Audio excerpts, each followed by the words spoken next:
Hello, and welcome to Final Show Films. I'm John, the executive producer here, and I've got a few pre-show notes for you. First, a reminder. All of the content we produce is available on our website at finalshowfilms.com, as well as youtube.com/senstaku, senstaku.podbean.com, twitch.tv/senstaku, and on iTunes. We are only able to do the things we do thanks to the kind support of our Patreon donors. We give a special shout out to our $25 tier supporters, Antitonic and Waterflame. If you'd like to support us that way, be sure to check it out. Secondly, a thank you to the folks over at 411mania.com. They produce articles and content related to wrestling, MMA, movies, music, and gaming. Go check them out. We appreciate their support as well. And lastly, be sure to subscribe, comment, and rate, if possible, wherever you listen to or watch our content. It helps us know what you like, what you don't like, and helps us make more content. Feedback is always appreciated. With all that being said, sit back, relax, and enjoy.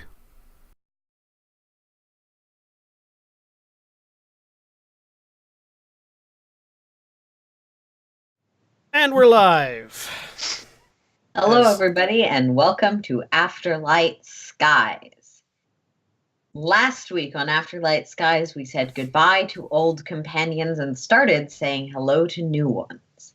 Having just finished a challenging trial of escaping from a rather intense prison, some members of the group decided that they wanted to pursue certain objectives more exclusively or more as their priority, and left. The group was introduced to some new allies. Now we're going to introduce ourselves, starting with John. I'm John, and I'm playing Ares Artinos, a Mandalorian mercenary soldier. And I'm going to roll Destiny, and I don't care what it is, because I'm not using the Force anymore. One dark. You say that, but you're going to get upset when you get your curse back. Kat. I'm Kat, and I'm playing Powder, the surgical droid with issues. And I gave us 2 light side. And Spencer. Hi, my name is Spencer. I am playing Siolo Modo, a Twi'lek diplomat for the Rebellion. I am going to roll Destiny. Did I do that right? Awesome, I did. 1 dark. And Cody. Hi, I'm Cody. I'm playing Praz Cast, the Zabrak Commando, and blam, 2 light. Cool. I didn't know that B was pronounced as a D. It's a regional thing. I was checking to see if I had misspelled the name. It's like, no, I didn't. That's what you gave me. Yep. I didn't know Praz had a last name. It hasn't come up. Yeah. And on that note, we are missing this week our player who would be tying up the Destiny pool for me if he was actually here. Jeremy, who plays Corey, our team mechanic. So we'll start off with the 3 of you that are in the same place. You've just finished up your meeting with the Shaper, and Helix has quite excitedly taken off to go headshot someone. Mm-hmm. You're leaving, and I assume just heading back to your ship? Yep, heading back to the ship to start the repairs. Yep. Lengthy as they will be. Praz and Powder, I want you to make me vigilance checks. Oh, dear. All I'm right. all about that vigilance. Difficulty 2. Okay. 2 successes, 3 advantages. 1 success and 2 advantages. Okay. Both of you spot Tiara and another individual sort of coming up to you. And Spencer, why don't you describe Silo? He's a... I've always said Twi'lek, but I know there's some people that say Twi'lek, but I say Twi'lek. He's a Twi'lek, orange skin, looks pretty rugged in terms of facial bone structure. His laku, if that's what they're called, are fairly long with like red and gold highlights in them. He's dressed in pretty poofy clothing. that has almost a robe-like kind of look to it. He's got sort of a high bridge brow that's kind of furrowed, and he looks hesitant, but definitely walking with purpose. Praz. So Praz is a medium height Zabrak with orange eyes and just a couple rows of horns, and some actually pretty heavy armor. And he has a sword on his back and a truncheon on his hip. And the armor has not been cleaned yet.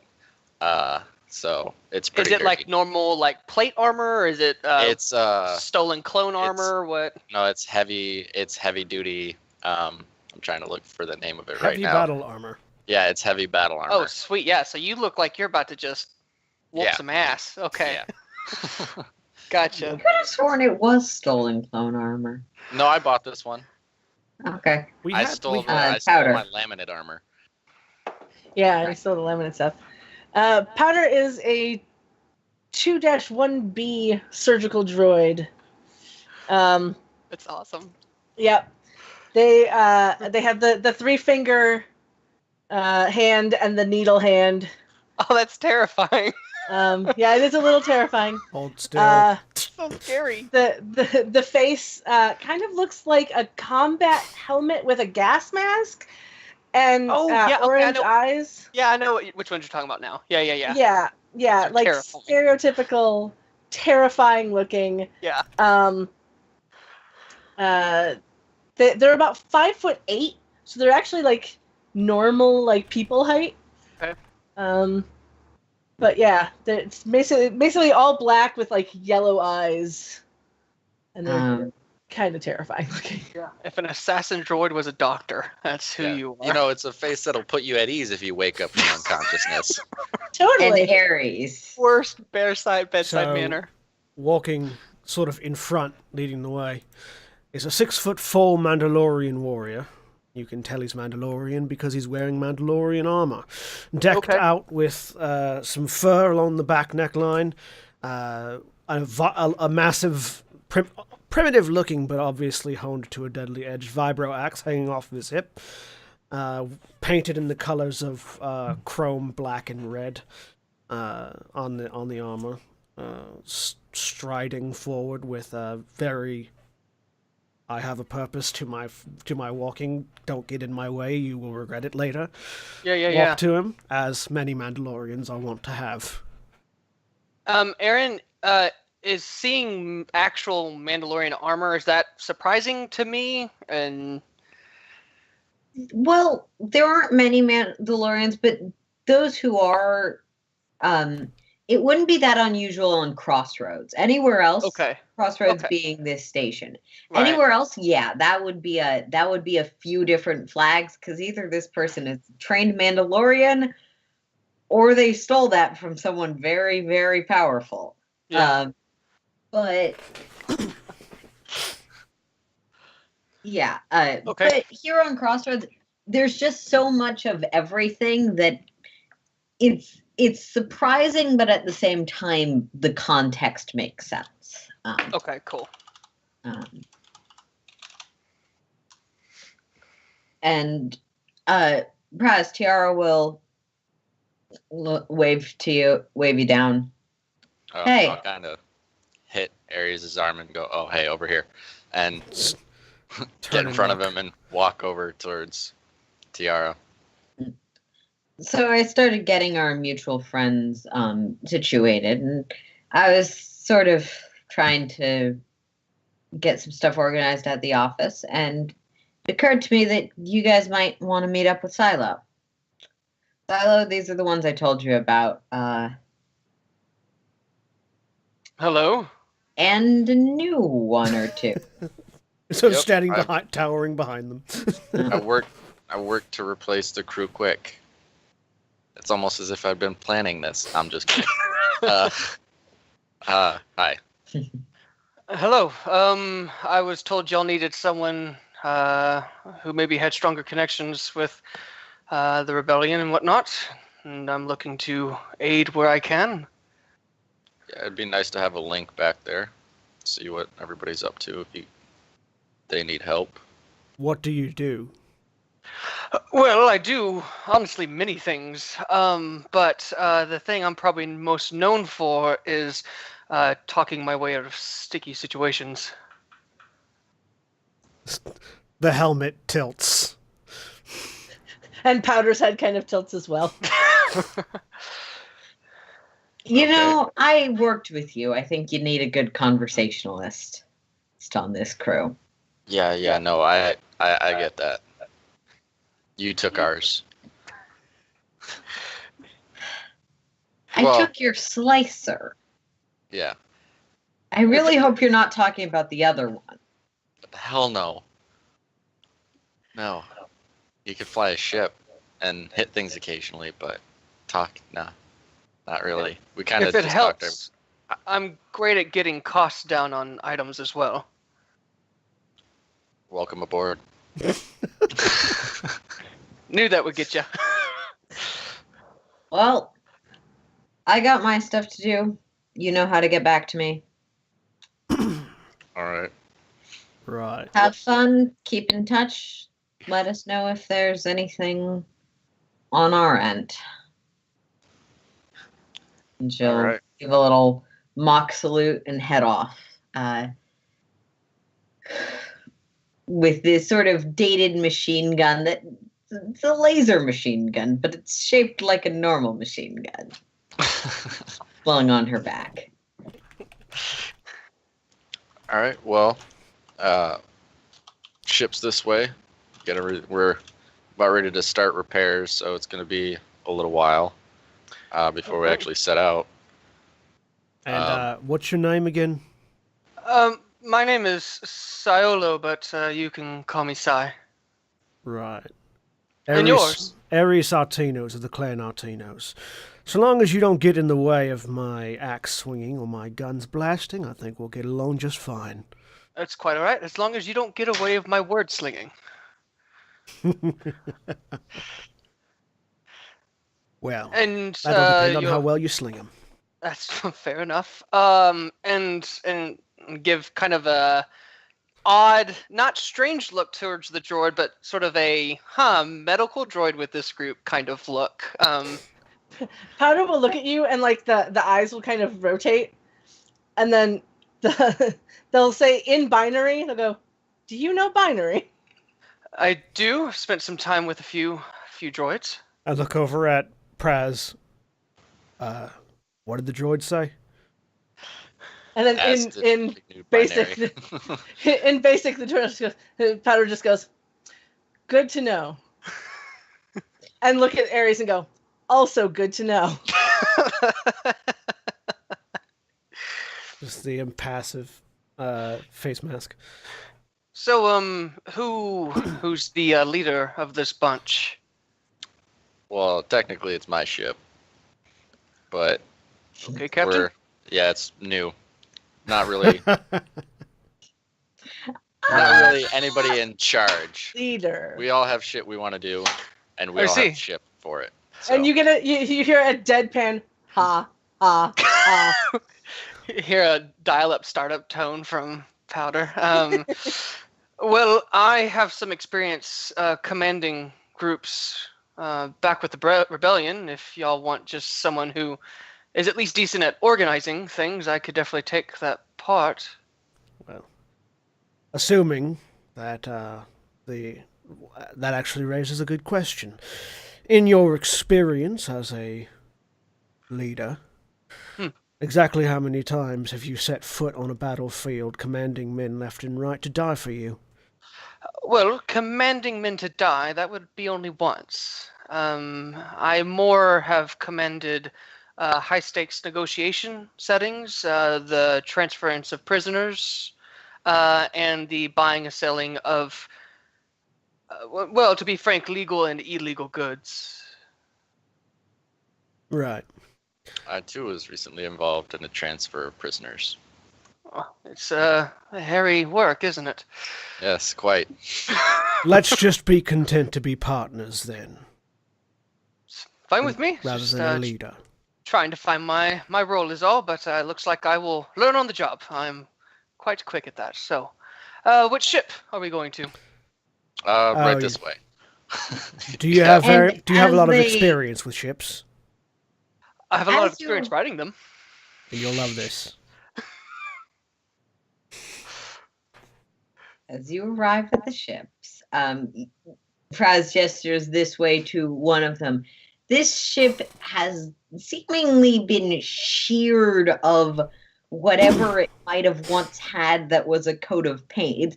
You can identify it as a fairly high quality vessel in terms of make, but it's badly dinged. It looks like there's acid pox in places. And something, despite this being clearly a deep space vessel, managed to get all the paint off. And the top layer of what should have been the outside. And there's bits of it that you're pretty sure are either duct taped or falling off.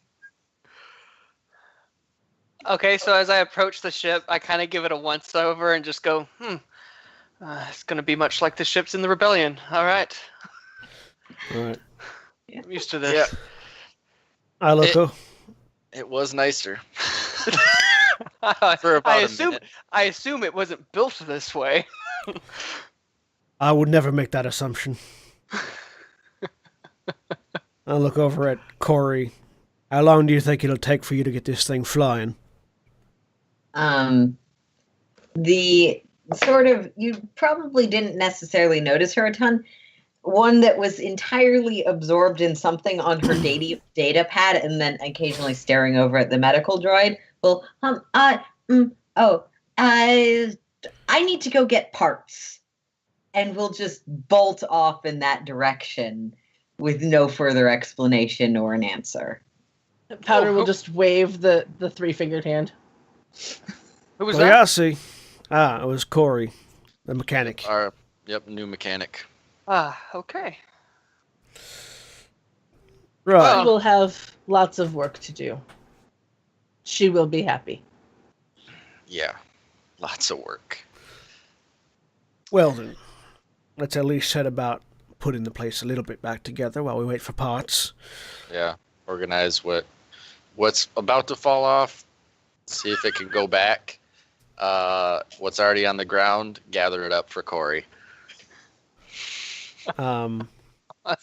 I'm going to stride into the ship. Okay, yeah. The insides are areas you've been in the ship before, but the insides are mostly stripped bare. There's, I believe, a few cots, a few different workstations, stuff like that. Very particular niceties picked out. I think you guys got like a table and some chairs when you I were. s- There's a I spent couch. 4,000 credits to outfit the inside, so whatever Right, that bought. yeah.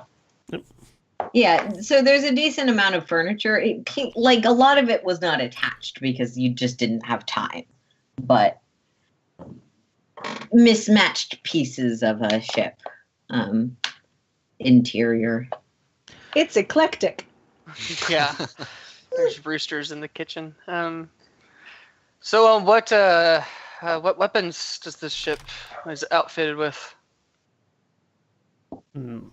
Looking at the outside, couple of heavy laser cannons. Looked like I had a missile launcher, some ion batteries. Is that about right?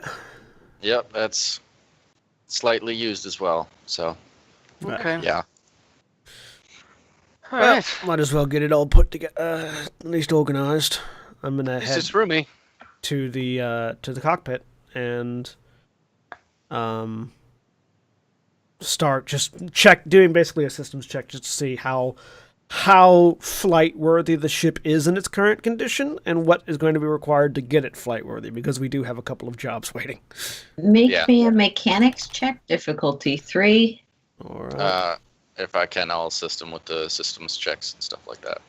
Yep, okay, so that gives you a boost die. Okay. 23 with a boost die. And I will show the new guy around.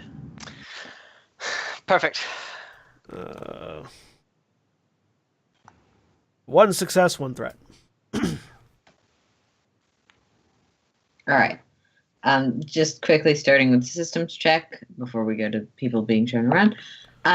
So it's flight worthy. Technically, at this time, you are able to determine all of the critical injuries it has sustained and not solved yet. You could definitely get this thing to fly. So it's just while we're going over, you just hear him going, But it looks like something exploded on it quite recently. who decided to ram this thing repeatedly into the ground? That too. Nobody. Something hit it.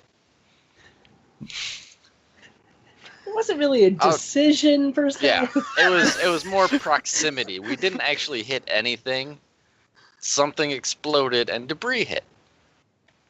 Turns out, I think the last pilot told me what it was. The shield generator. So we're gonna definitely need that fixed. That seems to have been at least makeshift patched enough to be serviceable, but we have the electrical system's pretty shot. Yep. It's flyable. If you go by the engineering bay, there's actually like little post-it notes from Durius of like what I need to fix next. Oh, good. He So was on it.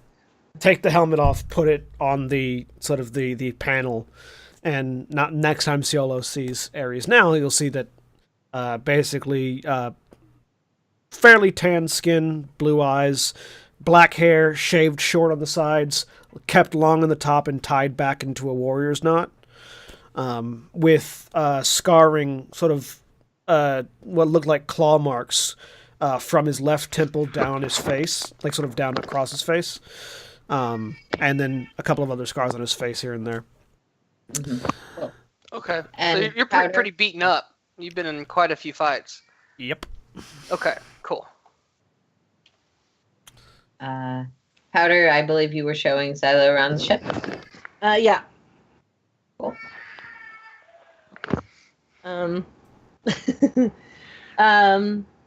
Yeah, probably just like show the quarters, show where like the med bay is, where the kitchen is, that sort of thing. Awesome. What do y'all mainly do? What type of jobs do y'all normally take? You're asking Powder? Yes. Well, we have done many things.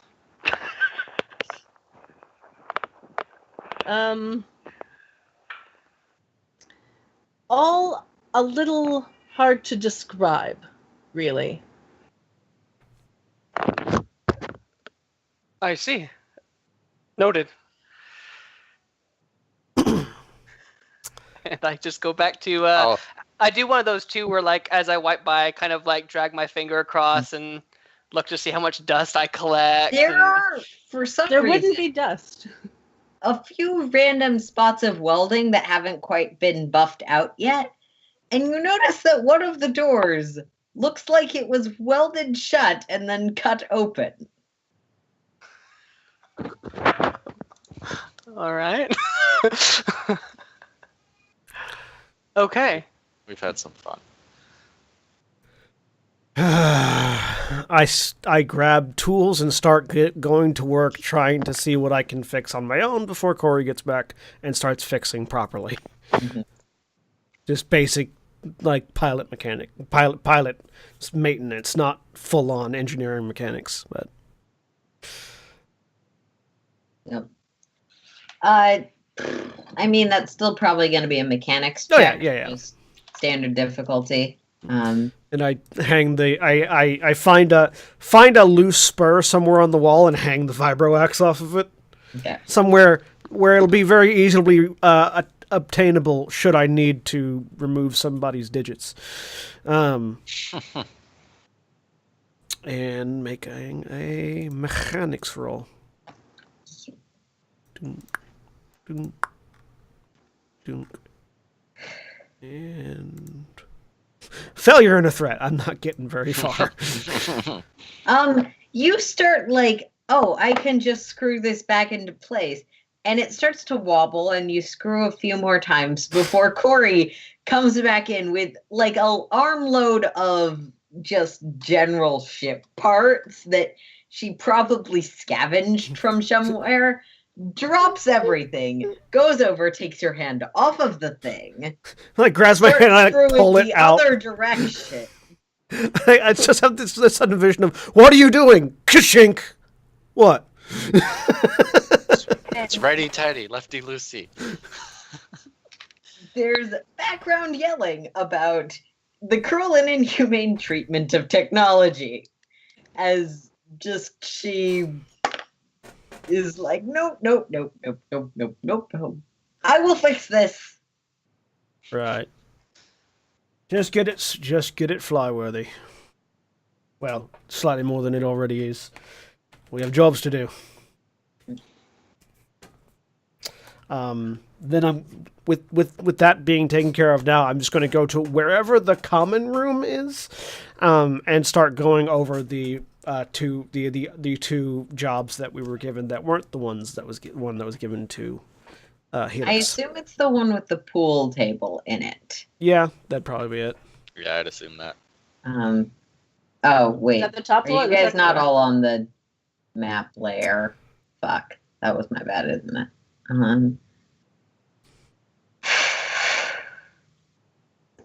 I mean, That would be on the bottom floor. We're on the map, but we don't have tokens.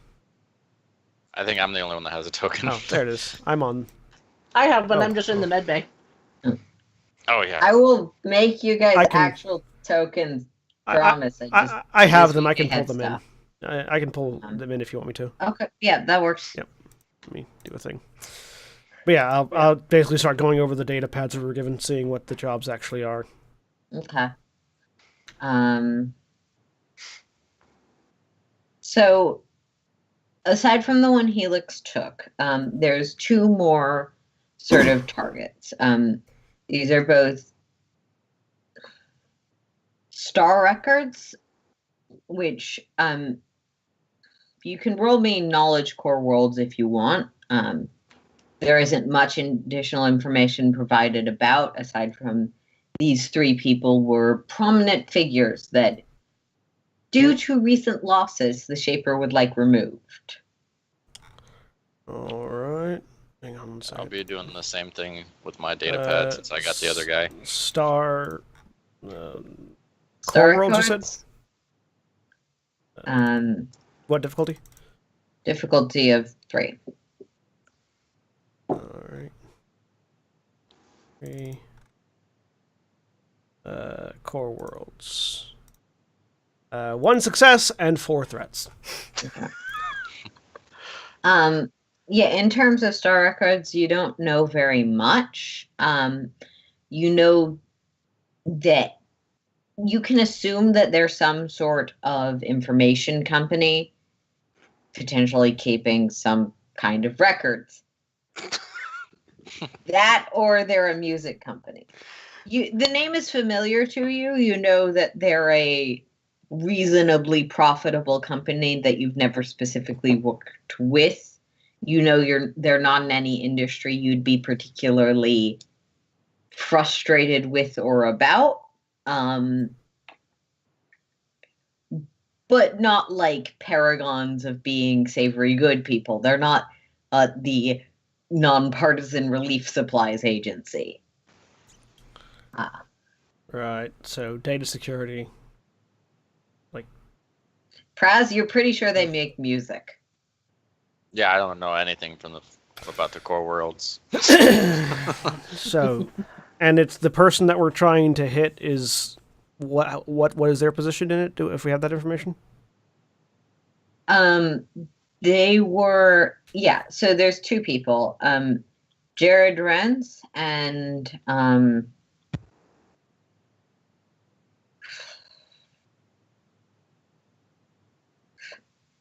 Eric Teveneth.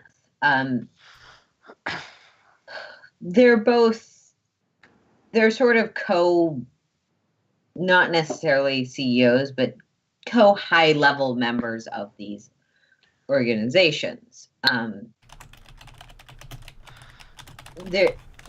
They and the individual Ebola Jawi, who Helix is presumably on his way to eliminate now, and knowing what you know about the HK droid with the assassination stuff, you can assume that one's not going to be a problem. Both of them, apparently, there were some recent collapses within their company. They decided to take a convenient vacation while things blew over. Both are hanging out in the Middle Rim on planets where they have reasonably sized estates. So it'd be hitting the estates. Looking through it, is there any specifications as to how the Shaper wants this done? He would prefer it not be traced back to him. He would prefer that it be unnoticed, or at least unnoticed that it was a coordinated attack by a group of mercenaries. So quiet. But he's like, that's his preference, but it's mostly a one, I don't want it back to me. 2, it'd be nice if they can't trace it back to you. 3, it'd be nice if no one noticed, at least for a minute.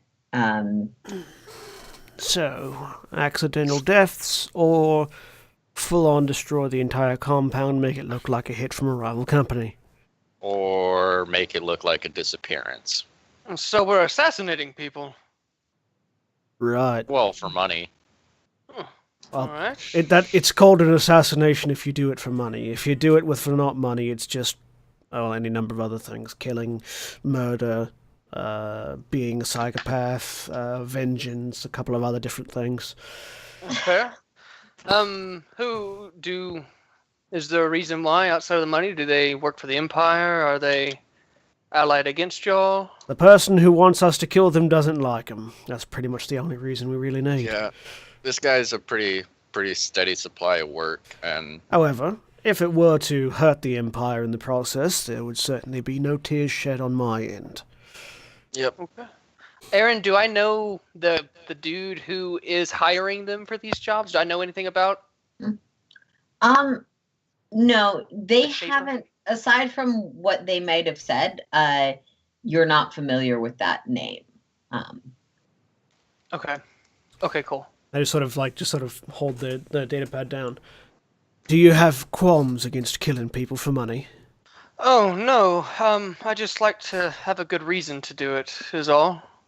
Money seems a fine enough reason to me. Yeah, it's out Depends around. on the person, but more often than not, I would agree. Well, we're not going after widows and orphans, if that's what you think. Although the widows and orphans that I've known in my life could probably kill you with their bare hands, so... Probably. It I'm would be pretty fun. weak, so...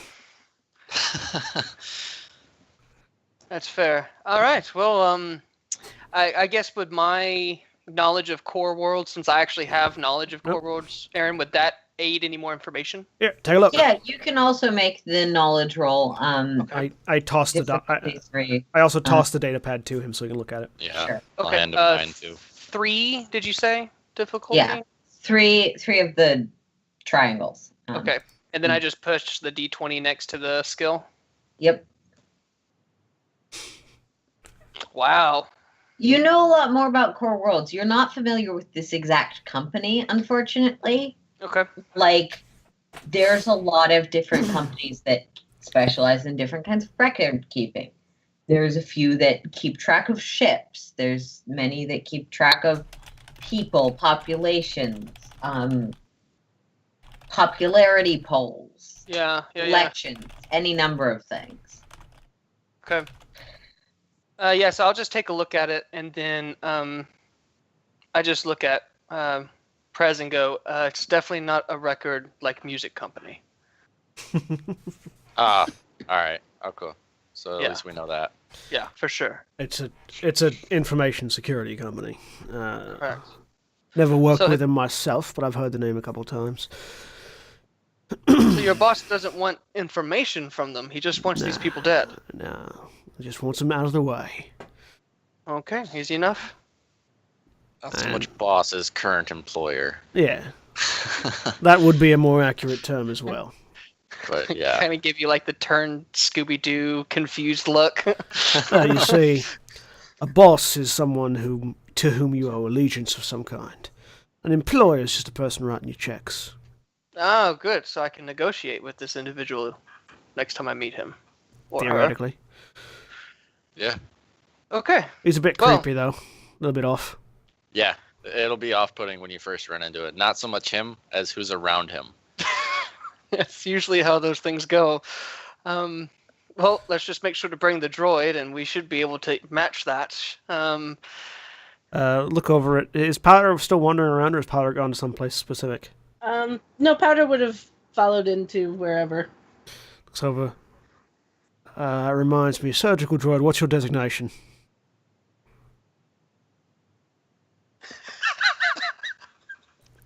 And Powder will kind of just He hasn't stare been at you paying for a moment. attention. You're asking his Powder's name, I'm assuming? Designation, which, yeah, would be. Powder will just kind of look at you for a second, and the eyes whirl. I'm a 2-1B surgical droid. You can call me Powder. Right. Is there a reason for the name Powder? Again, the eyes will kind of whir for like a good 15 seconds. Probably. Well, Good Powder, enough for me. do you have any experience with cybernetic replacements? Powder, you certainly have a lot of intellectual medical knowledge of cybernetic replacements. They're a fairly common procedure for people who've lost arms, which is a chronic disease in Star Wars. Especially hands. Yeah. Hands, arms, yeah. Extremities in general. Mhm. Always have the high ground. I might have to make a deception roll on this one. Powder will look at you and go, of course. Good. And reach over and sort of disconnect the bracers and gauntlet of his left arm and pull them off. And underneath you see basically like a very well-manufactured droid's arm. Not even any synth skin attached to it as he holds it up. I've been having to deal with the maintenance on this myself. It'll be good to have somebody that actually knows what they're doing. Of course. Puts it back. I would assume the mechanic would probably be able to also work on it. Probably, but if I'm being doctored after being shot up, it would be good if the doctor knows what to do with the arm, too. That's fair. At the same time, I turn my head, and you see a little metal band behind my right ear, and I just kind of click it a couple times and goes, just for your own info, Doc, I've got some as well. Wonderful. And Powder will come over to you and just kind of like start moving here. Oh yeah. I totally. I just like looking at it. Not a big deal. Just stand there, like like. Yep. Hit the reset button. You go comatose. Needle in the back. Got him, guys. What were, and just again, because I missed the second word again, it was Star. What was the name of the company? Star Records. Star Records. Yeah, it's no. I think it's Star Records. Yeah. Yeah, no, it's like one word. Star Records. The stupid kind of name you get when you put things in a random generator. Okay. I missed Yeah. I missed the word in chat. In all okay. fairness, For our listeners and viewers, Star Records smashed together, the R is in both words. It's totally Star Warsy. In all fairness, like Star Records. Right. Chords. So, Yeah. let's see what we have to deal with. I'm going to try to pull up information on the worlds that they have their private mansions on. Okay, yeah. So there is a fair amount of information on their estates on the datapad. That's most of what you have from them. So, look into it. Let's see. It's Sorry. time to play. One of them is on a beach planet of eternal eclipse. The planet itself doesn't have particularly high levels of security. Oh man. Sorry, the beach thing. The droid left before he Now got to we the get it. Yeah, beach. he left before we got to the beach. He was bitching about a beach for so long, and now we found him. Sorry. Continue, please. Most of the planet is this sort of set of shallow lagoons, spiking cliff tops, and beaches. His estate particularly is in sort of built in with the cliff tops. It's the smaller of the two, and he's known for having a lot of parties, particularly with the scenic location. Very few other. His estate extends much further than the grounds and mansion he actually uses do. So very few come to that sort of area of the planet aside from through his invitation or as his staff. He maintains a fairly large staff of both just people that run the house day to day for emergencies and waiters, other staff for parties, that sort of thing. Well, Ambassador, I think we have a use for your skill set already. Yes, hopefully. Shouldn't be too hard to talk our way into that. Possibly we could try to time it around a party or a gala event of some sort. If you can do your talking magic and see about securing some invitations, I'm certain you could bring along a bodyguard or two. Of course, makes complete sense. Get in, take him to a private wing for business, whatever you talk about in business. Well, a Got him, magician throw him never in the reveals ocean. the secrets, so... Well, I already have an idea. If we can get invitations and get a bodyguard or two, but a reason to bring powder too would be for your implant. If they question why a droid is being brought with, say that it's there for implant maintenance, and if we can stick powder off into a separate room maybe, and you can talk them into that room, I'm sure powder has something that can make getting him out of the event easier and more compliant. I was thinking we just got him and throw him over a cliff, but that sounds nice and complicated too. Would it be possible to even go as far as to make powder more, maybe aesthetically, as a protocol droid? Might be a little easier to get her in that way versus just a full-out medical droid. That's a bit of a big ask. I'm just trying to gauge what y'all's talents are at the moment before we go head first into killing someone. So Powder just kind of like looks at both of their hands and looks down, looks up and goes, The needle's hard to hide. Yeah. they just kind of shake their head no, like this is not going to be a Alright. thing. Yeah. Well, I will get started then on securing names and invitations. That way we can schedule this out properly. All right. Put Okay. me in as a bodyguard. I'm not good at the whole talking Oh, I to was people thinking. bit. I was thinking personal servant as I walk off to go. You know I work can. You know I can throw that axe across this ship. Yeah. So Don't what? damage the ship anymore. What is wrong with you? Yeah, Don't I'm give me with any calls Corey. too. I only have so much credits left to fix this thing. Only so much duct tape left in the compartments. Yeah. So what? I guess a specific check to. Do I Yeah. know of? Is it kind of common to get these big parties with rich people and to secure invites to them? It's probably something you're familiar with how to go about. It's not exactly the main thing you do, but it's Right. definitely within your skill set. Let's see. I I'm would good. think Well, charm. I'm writing. Yeah. I'm trying to, or I guess I don't know if I'm forging. so how do you want to go about it? You I could actually sort of charm your way to someone who might be handing out invites. You could, could I actually make a leadership role to sort of like it's one of those where I'm sort of like and whoever I'm contacting, I'm just like, yeah, of course I'm supposed to be there. Like, do you know who I Right. am, sort of thing. Yeah. Absolutely, sort of trying to pass yourself off as someone with the, yeah, Like a dignitary or something random, Yep. from some place that doesn't have a name that's not hard to trace. mhm. Yeah.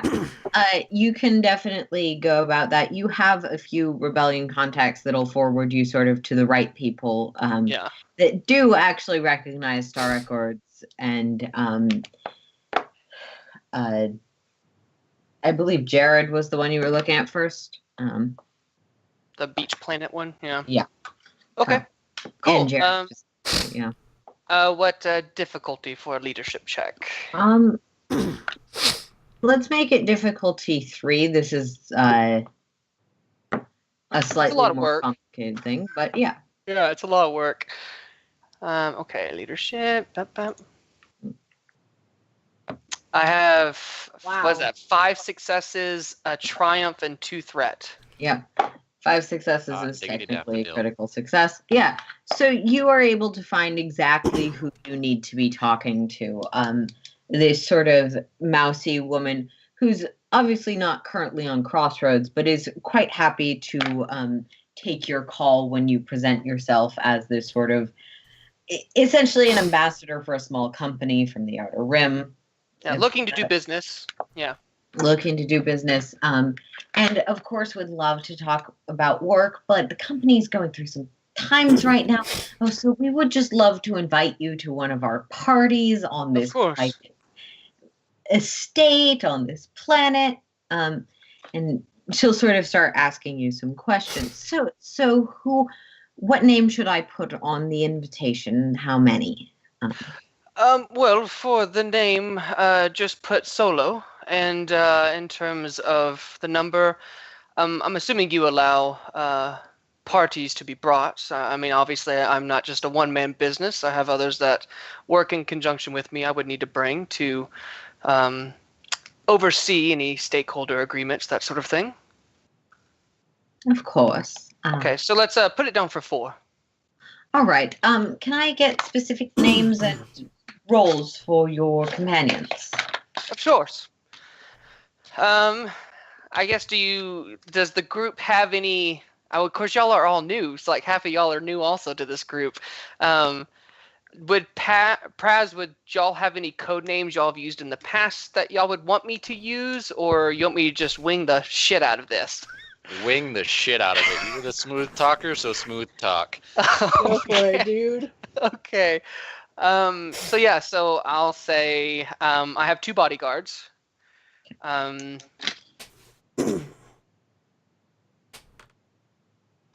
Fred and George. Let's see. And a medical/protocol droid that will be joining. She does not need to worry about a name for the droid. It will just simply be there to assist me as needed personally. And the 2 bodyguards are Daniel and Carrie. Understood. Will you have any atmospheric, dietary, activity restrictions during your travel? Well, Carrie is a staunch vegetarian, so that will need to be taken care of promptly. And in terms of the environment, oxygen will be good. Excellent, yes. We do have a extensive medical suite. We, of course, understand why you bring your personal droid, but please know that should any emergencies arise, we have facilities to accommodate for any number of particular situations. Awesome. It's good to know. I'm excited. I've got quite a bit of personal assets I would like to possibly invest into your company. This should be a good time. We'll be delighted to meet you there. The call will end. As soon as the call ends, I look at everyone and goes, please tell me someone wrote those names down so we do not forget them. Yeah, we got Carrie, the Mandalorian vegetarian, over here. I'll be Daniel. Perfect. Just as I had planned. All right. Now I'm going to write down Carrie and Daniel. Don't forget in real life. Oh, God. This is the best ever. And this is the Jared rants that we are going after? Yeah. Okay. Yep.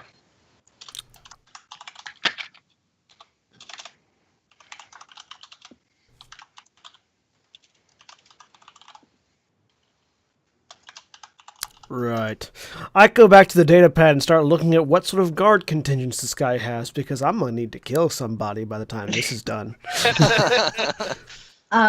Yeah. He keeps a fair number of trained bodyguards. They seem standard issue, some sort of the people that make private militaries for Huts and others assorted companies. Low-life thugs. Got it. Look over at Ciolo. You don't speak Mandoa, do you? I do not. I know a few languages, but sadly, do not know Mandolo. You don't know why Carrie is, well, funny, actually. Oh, no, just a name I've always been fond of. All right. Maybe I'll tell you later. And then while sort of having looked through that, looking at the other person's estate and location now. Okay, yeah. So, Eric. So Eric's estate is on a private moon, which is sort of closer to the outer rim. He keeps a fair amount of security and various layers of security. It seems that his, at least according to the notes you have from the Shaper, is more of a private estate. There's less public functions. He maintains, of course, guard and the amount of servants that are required for the lifestyle someone like this expects. And will occasionally entertain personal friends. He also spends quite a bit of his time in researching the particular archaeological interests of this moon that he now owns because he liked it so much. Owns a moon. Yeah, it's a small moon. This one might be very simple break in, stage it like it was a home robbery or something. Keep it simple. A home robbery on a private moon. If I were to rob someplace, private moon sounds like a good place to rob. Yeah, no. Go in, blow it to hell, steal whatever we can. Make it look like robbery. Bandits or raiders. Well, pirates. Yeah. That's a home or a compound, but plenty of killing. Sounds good to me.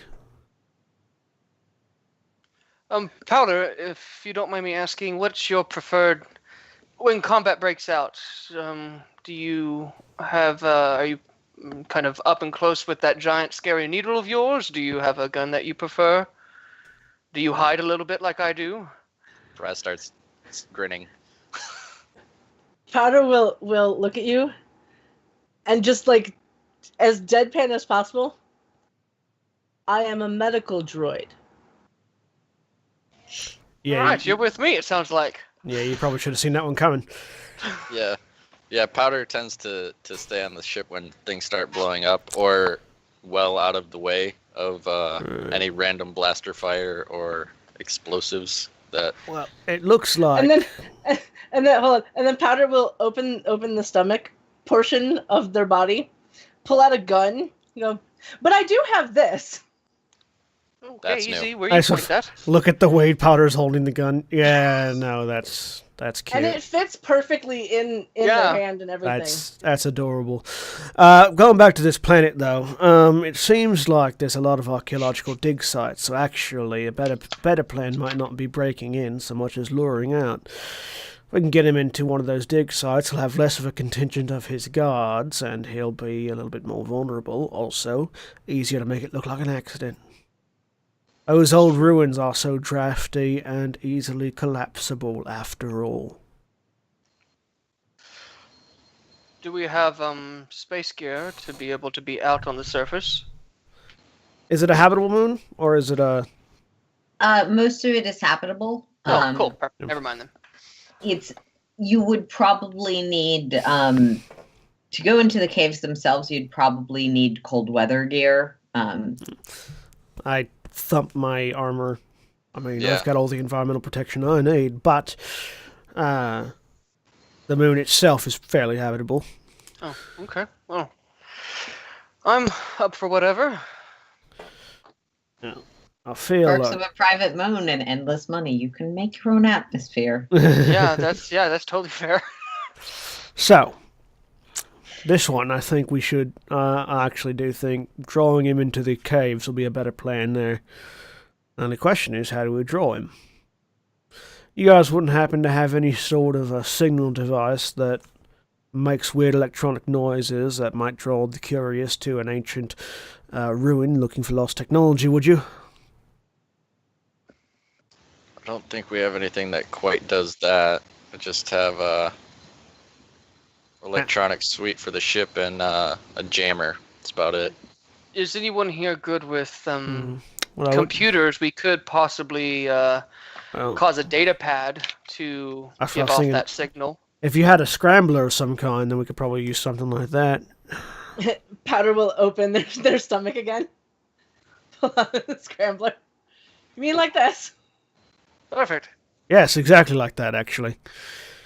It send an encoded signal out, just garbage data, but it'll be encoded in hopefully encoded in such a way that it'll draw the curious, especially if they're not expecting there to be actual people there. Correct. Well then, we have a party for one and a trap for the other. Do you know when this party we're going to is? Of course, Aaron. Yes, in a few days. In a few days. So, We'll probably want to do it first. Time will be a little Well. bit more of the essence for that one. well, Yes. unless it depends on.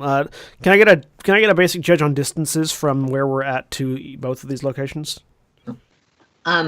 You've got probably, if you made it very quick, you could hit the moon is closer. Mhm. Actually, make me astrogation. Figure out how much detail you have. Difficulty of 2. Sure.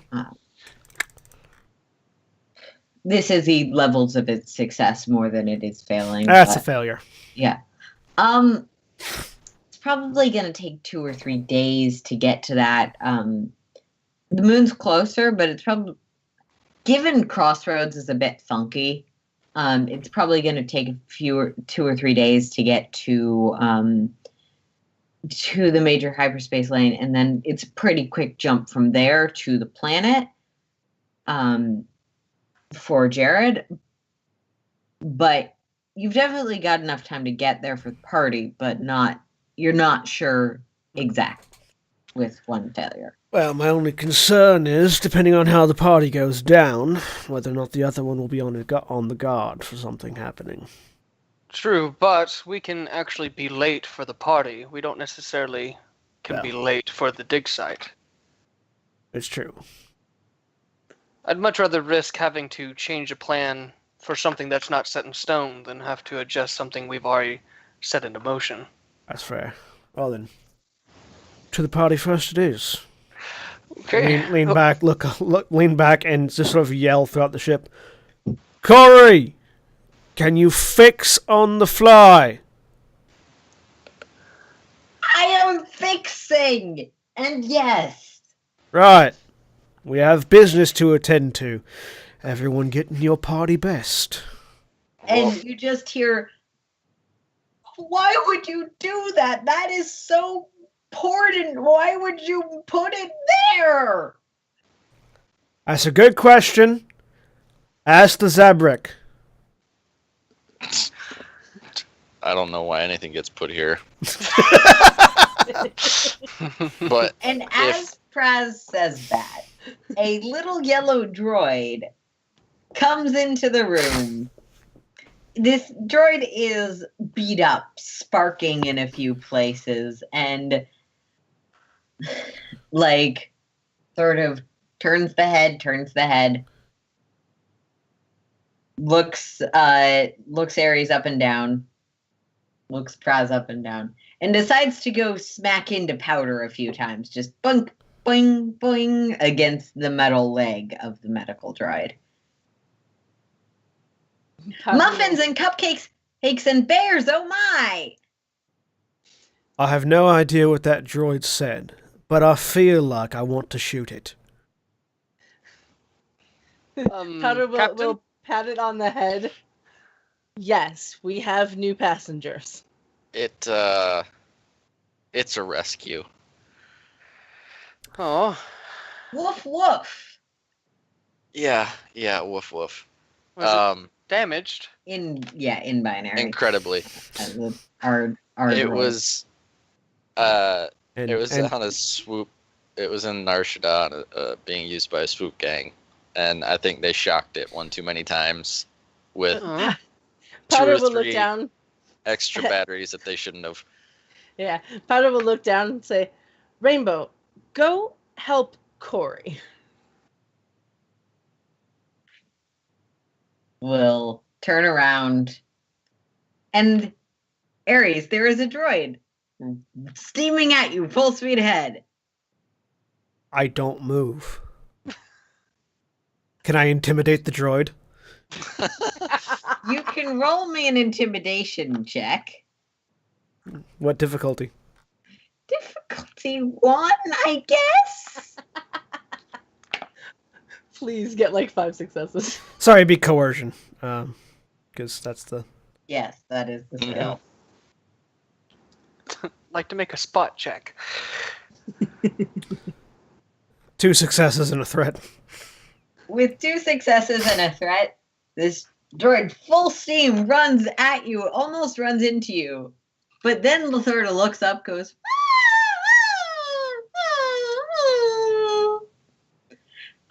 spins around, seems to have a few things fall off, a few more things catch fire, and goes, looks like the head spins 180 degrees as though assessing the room, and goes to look for the other one because maybe that one's Corey. Just sort of look down at it and stare. Right. Well, I got a couple more things. Got a couple things I'd like to pick up soon. I need to make some modifications to my big toy for the ship, and then I'm ready to go. Do you have anything you want to pick up? Unfortunately, I don't have the credits for it, though I am looking for a few things.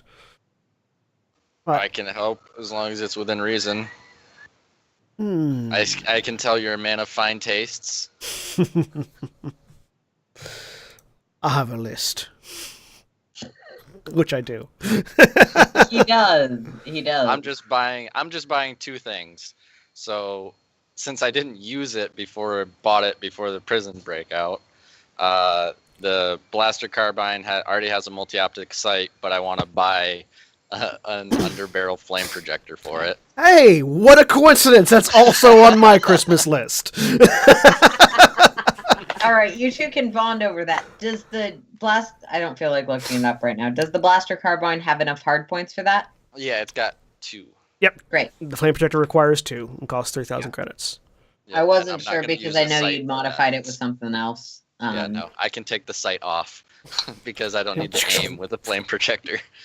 That's kind of the and point. then That's for fair. the heavy repeating blaster, I'm gonna swap out the harness. I'm gonna keep the harness, but just put it up on the wall or whatever. I'm gonna swap it out for a tripod mount, and I'm gonna mount that by one of the airlocks. Let's say over on the 6th side. All right. Yeah. All I'm looking for right now is just the underbarrel flame projector and a Cortosis shield. Because I have to have the shield is 900 credits. Okay. Because So I is there have to any have my ritual combat gear. Okay. Is there anything that I would need medically to actually do anything with their cybernetic stuff? I mean, that depends on what you're trying to do. I don't think necessarily for mine. Like for just like standard repairing them, for like standard upkeep, probably not. If there was Okay, something 'cause specific you were trying to modify, there are prices for like augmentation stuff. Okay, because I have repair patches, which are Yeah. meant for. Repair patches would also probably be able to address any particular issues that came up. Okay. Like you might want to use those, especially if a critical injury was delivered to Ares' arm, the one that is not fleshy. Yes. But yeah, in general, your medical knowledge extends far enough that for basic like checkups, making sure the arms still work. That's what medical droids do. Okay. There's that weird scene in Second movie, yes, episode 5. the second fifth movie where Luke's arm is open and there's like the little slot. It's that. Okay. And that was actually your model of droid that was putting the arm on him. So Yep, Yeah. that's who I pictured when. Yep. Yeah, when Yep. the character was described. psst, psst, psst. And for some reason in Clone Wars, they're always shown in like this really shadowed light. Like none of the med bays are lit. Because they're So terrifying. the medical droid eyes just Yeah. terrifying. They're all I just secretly hide in evil. the corner. The fact that I haven't seen that movie in like 17 years, and I've only seen At it some once. point, they're going to be on Netflix or something, and I'm going to make you marathon them. I've watched them all. It's just been a long time. Just like I'm going to make Cody play all of the Overwatches. You could try. Oh, and carbines have 4 hit hard points, so I could technically keep the sight on it. Okay. So yeah. All right, so we're waiting on. Do we need to wait on anything to be repaired on the ship, or are we good to go? We'll want to leave soon. Once we've done our shopping, we'll be good to go. The ship's However long that flyable. takes. The ship's flyable. It just needs some love before it'll be combat ready again. Powder So- will go to help Corey with whatever they can help with. Seeing as Powder just sent a screwed up droid Corey's way, Yeah. and then realizes, shit, that means that Corey is going to be fascinated with this droid now. Maybe I should go fix that. So you go to find Corey, and you find a room, and a screwdriver flies past your head. Not denting or hitting the wall, but just right, like, and you can hear this long string of, I I mean, this is Jeremy's character. It's not even NPCing to say this. Long string of distressed cursing at the state of the ship. And Rainbow just staring on, seemingly entranced, as a hammer almost hits your head.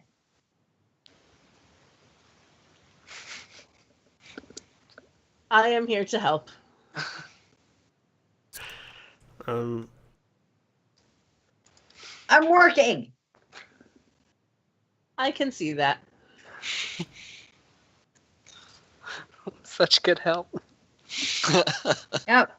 So, what else are we doing?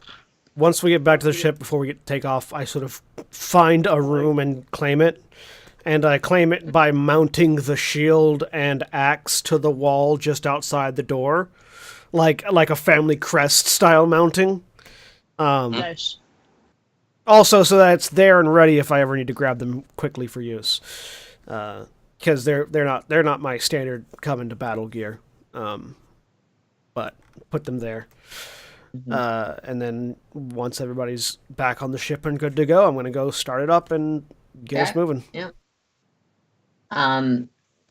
So we'll address the actual fixing of critical wounds when the mechanic is back, but the ship is still flyable. And Darius's repairs are actual repairs, so they're holding. All right. I will be heading towards the beach planet. Cool. Make me astrogation to map your course. And I'm Difficulty co-piloting. 3 as you're going from... Cool. Yeah. With everyone, including Corey, you actually have the complement needed to pilot the goddamn ship. With Corey being the engineer, would Corey make the astrogation check? Or would he make the astrogation check using Corey's skill? Corey's not here. In that case, Fair. I'm using a light side. Actually, can I flip a light side to just say we accurately navigate the astrogation charts? Typically you can't take an auto success with the convenient thing is true, but in this case I'll say sure. Okay. Boom. 3. Nice. 3.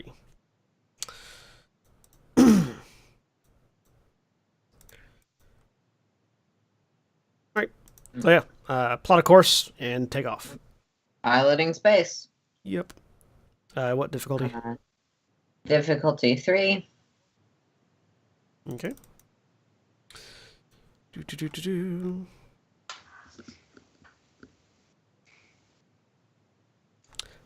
Really? Wow. Did you get? Oh yeah. Oh. 2 failures and 3 advantage. So we The will dice are not nice today. we will be a little No. fashionably late, but Yeah. So Ships. I blame the ship being mostly falling you apart. deck out of Crossroads, and once you're sort of at a minimum reasonable distance, you punch it. And the lights flash and pull back, and the blue of hyperspace surrounds you. And sort of, you hear banging on the controls from the pilot's seat. And they were never. How the hell did your previous pilot fly this piece of junk? It almost seems like you would need to be connected to the Force to control this thing properly. I know. I have no idea. Fuck. I just hit the buttons he told me to hit. It handles like a pregnant whale. I don't want to know how you know how one of those handles, but what's a whale? I spent a very long time on a couple of water planets. It's a big fuck off fish. Oh, okay. Oh, The kind is big enough to eat a ship. You know, that kind of. Let's see. As we are traveling, I'm gonna take whatever, the few days it takes to get there to just kind of solidify and make sure our credentials would hold up to scrutiny. Okay. That would be what's the forgery roll? Deception? Skullduggery?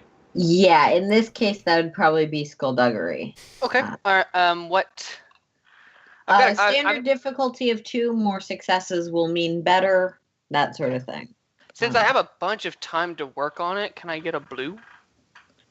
Yeah, I'll say you can have an upgrade, or probably a boost die for essentially taking your time and having a few days. Okay. And having essentially specialists available to you. Yeah.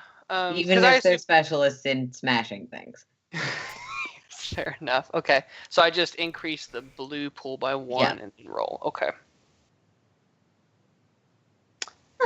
3 success, 2 threat. You go over like the ship codes, you go over the comm systems, and you also go over your own work, sort of setting up your connection to this company. Yeah. And you do notice pretty quickly that a lot of the shipborne protections are the kind of thing you're at the level where you can recognize how good they are. Okay. But you're not sure how they got to be that good. You're not sure what was done, but these codes are very changeable. They're very hidden, that sort of thing. Okay. The comms themselves, they're not actually scrambled on this ship because you didn't have time, but are reasonably discreet, reasonably easy to turn on and off, even in addition to the suite. What's it called? It's privacy suite? Yeah. That you guys have for essentially EMP blasting your enemies. Yeah, the electronic countermeasure suite. Yes. Gotcha, okay. Yeah, I mainly just really want to make sure when we arrive, our information will just kind of be taken at face value, and there won't be any odd stuff where people go, well, you should look into those 4 odd people. You want the information to line up closely enough with the story you're telling. Correct.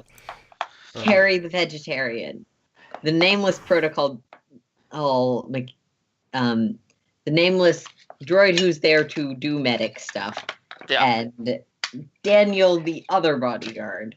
Correct. And yourself. And me, Solo. Okay, cool. So that's just, I'm just spending my time making sure all the T's are crossed, the I's are dotted. So I mainly just don't want to fuck up my first mission. That's really the heart of what's happening here. So, cool. So over this time, that's what Solo is doing. So what else are you guys doing? I am definitely going to call like a group meeting sometime in the first day, like as we're traveling, just get everybody together.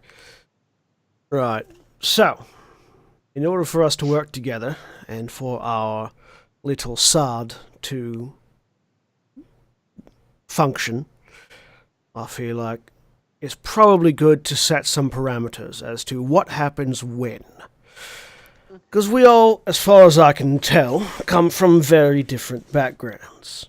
So, we have a little bit of an idea as to what our skill set is. The ambassador here is good at talking to people. Our Zabrak friend is good at shooting things, as am I. Powder fixes things up, as does Corey, though the biology of the two things are different. In certain situations, we're going to want to default to one of us calling the shots. In the case of talking with folk, I would recommend the ambassador here. Though, if the others of you have any suggestions, please feel free to put them forward. And in the case of shooting folk, I would recommend myself. And I would beg to differ. Well, that's where we have the conversation. Yep. Tell me, Prez, how many men have you led into battle? None yet. As a Mandalorian... I mean, it depends on your definition of battle. And lead. And And men. As a, Yeah. as a, And That whole two. sentence is up for debate. as a trained Mandalorian battlefield commander, I have the experience to make calls under fire that most people have never had to make. And in the heat of the battle, I have the experience of having to make those calls. This is not bragging or trying to usurp your position, merely facts. I'm aware. I've spent my entire life training at a Zabrak commando facility. We spend up until our adult years training with the local militia and then choose a career from there. I chose to continue on Iridonia. So I'm very skilled. The only thing I haven't done is command. So when it comes to shooting things, take Yes. your pick. Go ahead, command. That was the emphasis there. Yeah. A battle squad needs a captain, for lack of a better term. As an objective third party, may I just simply put forth another cog in this wheel? Certainly. Combat experience and leadership, in my opinion, are two very different things. As is combat leadership, which is a third thing altogether. That's fair. I am not by far any means the most accomplished killer, I would assume, in this party.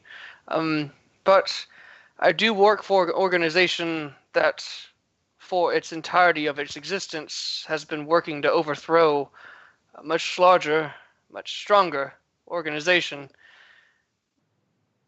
I have no problems one of y'all taking command in terms of combat, but I want to make it clear I will not be silent. No one's asking you to, Ambassador. Perfect. Here's an idea. Since me and you are probably going to be the ones that are going to be up close most of the time, you can go ahead and make commands, and there'll be suggestions. We'll both have ideas. The objective here is not to... Yes, no. The no, objective no, here is not to indicate who's top dog. no, So I'm much as aware. it is that both hands go left, both best hands go ideas- right. The best ideas will follow. Fair enough. If you let me finish, though, our friend Sai here will be on the ship. He can monitor if we're on the planet or on a surface. He can monitor the sensors, radar, what have you. If anything new develops, he can tell us the best route or Nice. best place to possibly defend that we may not know about. So there's another aspect. TACCOM. Battle tactics will be Yes, TACCOM is definitely something handled from the ship. I'm more referring to specifically on the ground Eric? blasters are firing. Yes. I want you to make me a knowledge warfare check. Sure. What difficulty? Difficulty of 1. 7. It's mostly reading the situation. Mm-hmm. One success, one threat. So as you're putting this forward, you are kind of sort of assessing how you would utilize these people in the context of a military unit. And you're sort of realizing that this is, for lack of a better term, a two-man squad. With support, and if it gets talky, you're not that squad, obviously. No. But in terms of as a combat unit, there's largely the two of you. Mhm. It's not to say the others are incompetent or unable to defend themselves, but that's what Not a you're strong realizing. So you're sort of like thinking about that, and you have worked with Zabrak warriors before. You might consider that like the way you want to present your skill set and what you can, your ability to help from a position of leadership might be more received as being a member of the two people that fight things rather than putting that forward, given there isn't exactly much to lead. Yeah. You're almost accidentally implying a level of dominance through the, if there's two of you and one of you is on top, one of you is on top. Got it. So it looks out. You guys are taking things that way. I mean, right. Just so we're clear, we work together, not Yeah. going at odds. Yeah. Is the intention here? I'm not gonna do something on the field out of spite because I think your idea is stupid and mine is better. Unless I do. No, I'm kidding. But no, I wouldn't do that. Right. But yeah, you don't have to worry about. I'm basically trying to find an in-character way of explaining that I have specific abilities that let me make leadership roles to give you benefits. Yeah, it's always hard to do. Yeah. Because I'm like, yeah, and my leadership skill is fucking awesome. Yeah. It's like, yeah, but I have specific talents that are field commander. And it's like, how do you imply that in Right. in-game dialogue? Aaron, you're muted. Yeah, you're muted. You're still muted. Still muted. Yep, you're still muted. I don't think you can hear us. It's a wonderful Can- mime act. Can you hear us at all, Aaron? I can hear you. Hey, now I can hear I you. kept There we on go. saying something. My Yes. bad. That's right. Sorry, I was laughing too much. I want you to make me a leadership check, John. Okay. What difficulty? Difficulty of 2. That would be a hard check for me. Da. I have the presence of a field mouse. I get to add a boost die to this. Actually, I get to add 2 boost die because I have 2 ranks of command. Do. Okay. Boom, boom. Oh, How and did I what tell was you the... I'm a leader? I shall be a leader. 2 successes and an advantage. Cody, what? never mind. I'll ask later. Okay. So yeah, I'll say with 2 successes, Powder, it's a little more lost on you. You understand that this is a situation about fighting and who is in charge during a fight. And that's kind of where you get to. But I'd say the rest of you, so Cielo and Praz, can both, you both have worked with people who sort of tend towards that ability. The sort of tendency to, that you learn very quickly in a firefight, when they say something, they say run, you run. Right. And often you can move around much quicker. Like Praz, specifically, given your background is almost entirely as someone who worked as a soldier and then worked as a soldier some more,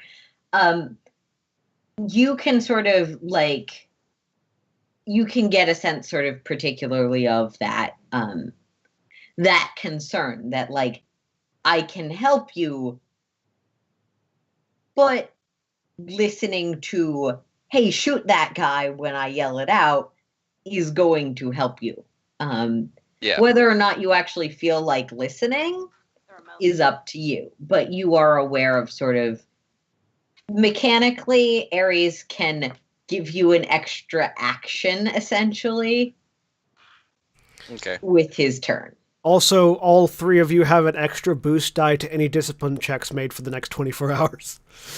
Oh, awesome. Because Nice. whenever I make a leadership check at you guys, I can give you an extra boost die for 24 hours. Then let's do this. Let's let the Mandalorian lead in combat. Let's let the diplomat lead out of combat. But it's not like we're a team of 20. If someone has an idea, we should all be free to voice them. This is not a battalion. This is a SAD.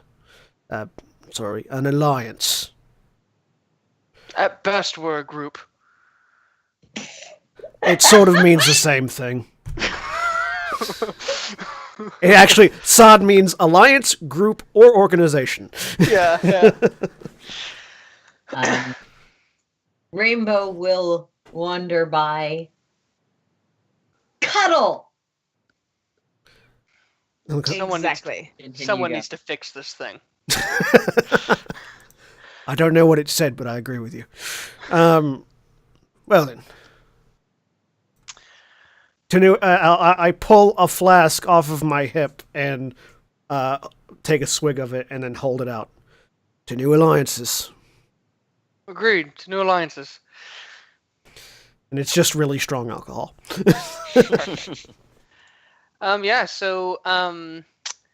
I guess, is there anything else? We really don't have much to prep for a party. Just everyone needs to know their code name. That's pretty much it. Right. Yeah. Anything else you guys are doing while you're on the ship? When you were making this call, did you make any specifics about the quality or type of your bodyguards? No, I have learned over time, the more vague the other party allows you to be, the more specific you're able to be on the other end. In that case, Prez, you got the big guns, right? Yeah, I have a wall. I'll take my axe and shield then. Leave my gun behind. I would make a suggestion. You may know better, but I would assume it may not be out of the question that they ask us to leave weapons at the door. Sort of a parlay of business meetings. If you have any weapons that can be hidden, I would suggest bringing those as well. That's why I'm bringing the axe and shield. They're big and draw attention, and they'll miss the dagger underneath. Perfect. Good. Yeah, I can hide my truncheon, and that should be all I need. I can bring my sword as well, but that might be a little harder to hide. Yeah. And I'll bring the gun so that they have something to take away. Obviously. So I kind of move my big kind of poofy jacket off to the side, and on my hip is a heavy blaster. Mm-hmm. This is what I carry. However, it's all I have on me. If you have anything small, I could hide as well in case combat breaks and I need to get my hands dirty. I would appreciate it. I look over at Powder. Do they often search medical droids?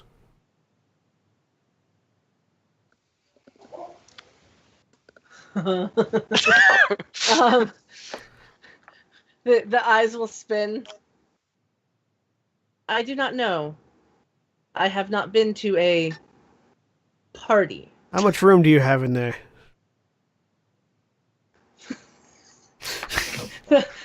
Powder is wearing a backpack as well as like the stomach cavity. Yeah, the bender chest. Yeah, just kind of open the stomach, and inside is like vials of stuff, stim packs, all sorts of medical stuff, a gun. I think we could potentially tape your blaster right up there, I say, pointing at sort of the top of the area, the receptacle. I believe that's completely full at the moment, isn't it, Kat? Yeah, I am one under my encumbrance total at the moment. That's fair. Well, just take some of that out. Now, if you have to shoot, we've done our job wrong. So yeah, and at that point, we'll get you the gun. All fairness, if we're shooting, I've done my job wrong as well. So there you go. We'll plan on that not having to be the case. Worst case scenario, you're a big lad. I'll just stand behind you. So anything else y'all want to accomplish? We've got another day and a half or so before we arrive. If you want to hide one of these, and he will hand you a stun grenade. Yeah. on the puffy, in your puffy clothes. Yeah, I'll totally. The only weapon I have is a heavy blaster, so anything outside of that. So I'm just gonna slip my vibro knife. I've got the under armor pocket stuff. So I'm just gonna like open up the cavity and slip the vibro knife in there and close it back. Yeah, I'll take a stun grenade. All right. Put that in That's 0 encumbrance. So And then I go and hang my blaster up on the wall opposite where the shield and axe are. So like my door is flanked by shield and axe on the left, blaster on the right.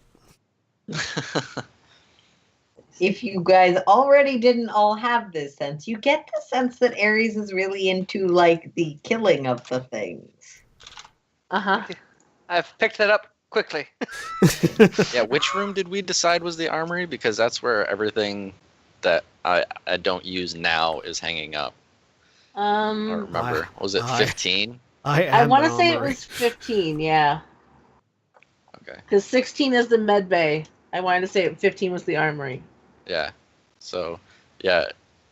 Praz will lead Ares over there and show him everything that he can't physically carry is stored here. If he doesn't want to, if he runs out of room out in front of his room, there's, let's see, the heavy repeating blaster is over by the port side thing, but there's, what's it? I think 2 or 3 grenades over there, a thermal detonator, a disruptor rifle. Oh, this is nice. I say, holding the thermal detonator. yeah.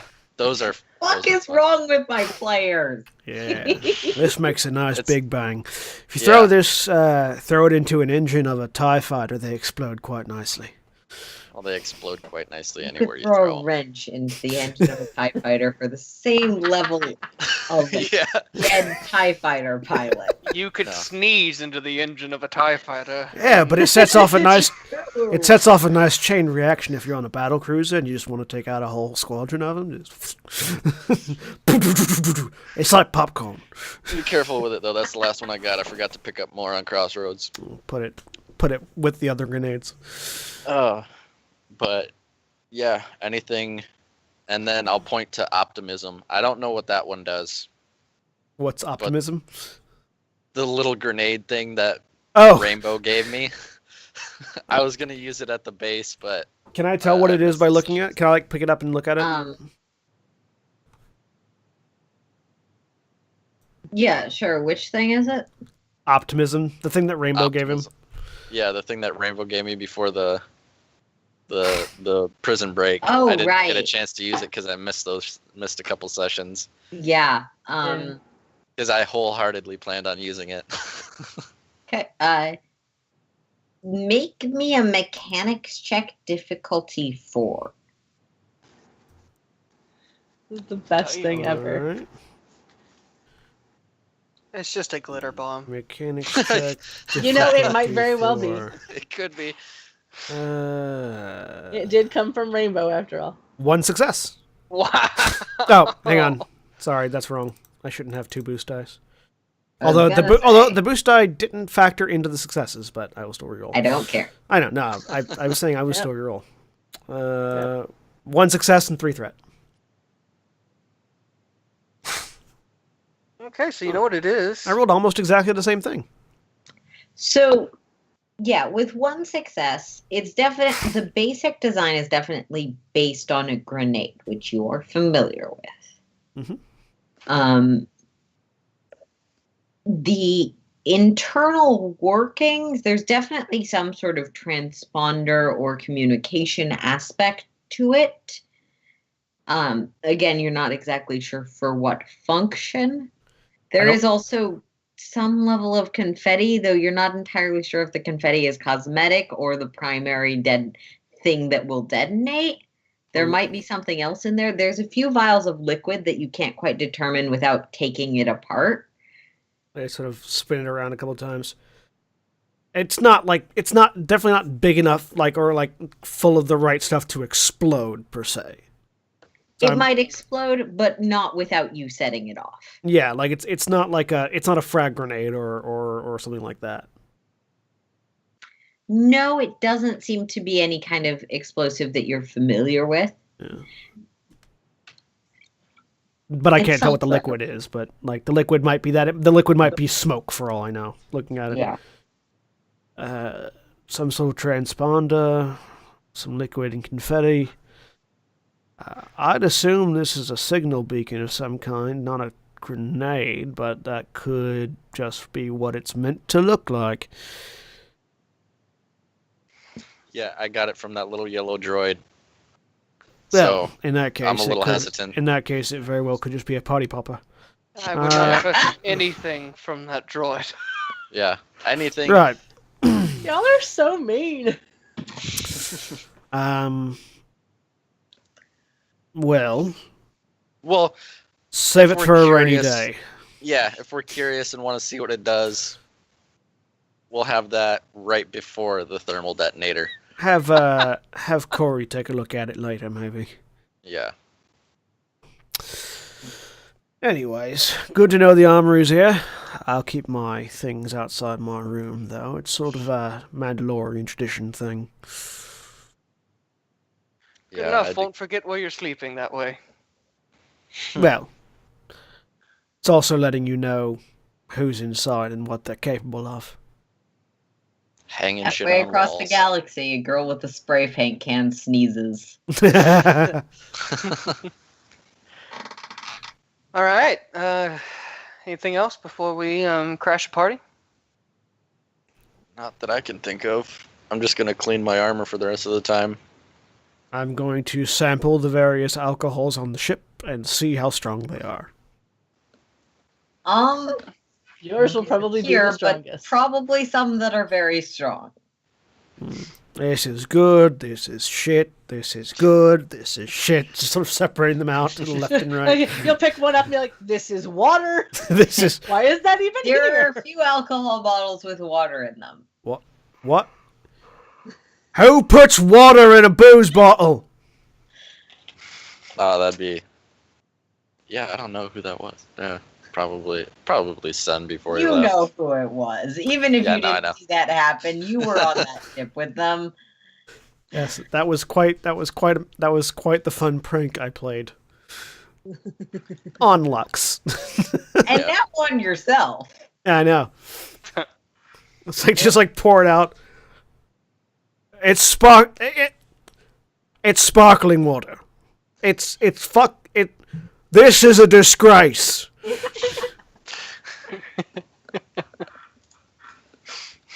There's metal clanging. Some week no one's going to be able to make it, and I'm just going to make you do a session with Sen and Ares fighting. That'll be interesting. Yeah. That's two very different accents. Anyways. Yeah, other than that, I don't have anything else other than a desperate need to step away from the computer for a moment. Yeah, go ahead. Want to talk? You're mostly new people now. Yeah. Um, So, Praz will sit over by, or when he sees Sai in the galley by the pool table or whatever, he'll sit down and say, "So, how long have you been with the rebellion?" Well, I've been with them for most of my life. After the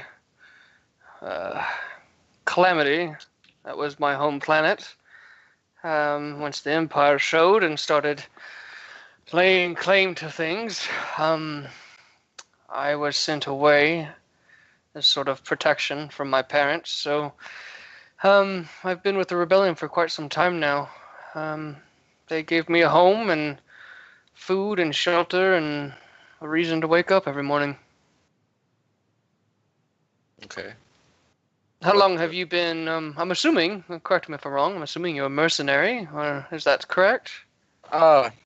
Mercenary, bounty hunter, whatever job pays. Out in the rim. Do you have a working bounty license? Yes. That's good to know. We can use that to get into some places. Yeah, we've the last group that I was with used it to complete a couple of jobs and Yes. get some information on things we needed. If things go sideways here at this party, don't be afraid to flash that. It will deter some action towards us if need be. So that's good to know. Well, it sounds like you have been with this group the longest. Is it mainly assassination hit jobs that y'all take, or is it literally anything that pays? Well, I have known you for an entirely hour and a half longer, or hour and a half shorter than I've known the other two. I've known Powder the longest. The last crew split off to join with the rebellion for the foreseeable future. But we normally took whatever work we could find on the rim. And then it spiraled really fast. And that's how they joined up with you now. But I see. Well, if you are agreeable, I can get us some work through the rebellion.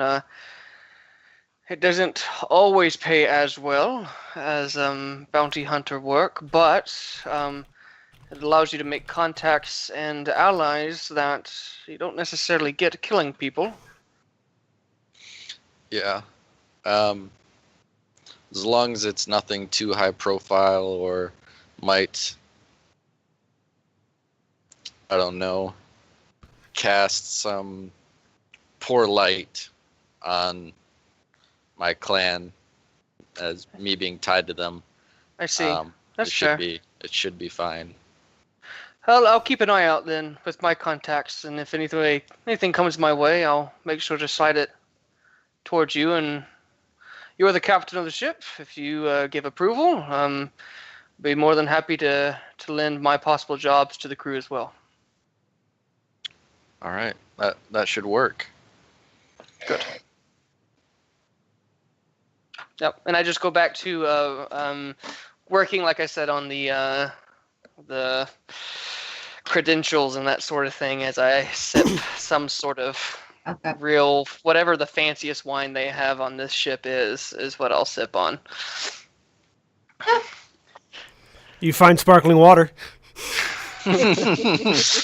Everything else is pretty much hard liquor. I guess I'll take some hard liquor then. Whatever's the closest to vodka. Yeah. That would be the thing in my flask. Mandalorians are really the Russians of space. So the mechanic, for my own knowledge as a player, was the mechanic also part of Praz's old team, or is the mechanic new as well? So Jeremy's character, Corey, is new.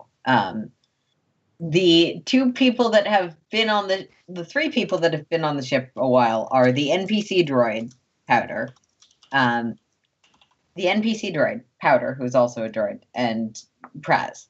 Okay. The alcohol belongs to people that I think forgot to bring it with them because they didn't say they were bringing it with them. It's true. Well, only 2 people ever brought alcohol on the ship, and half of it was Praz's. So. And yes, Lux did not take her alcohol Lux with her. didn't take hers with her. Cool. We got alcohol then. Mm-hmm. But no wine. Seemingly never-ending fountain of it. None of it is wine, though. Yep.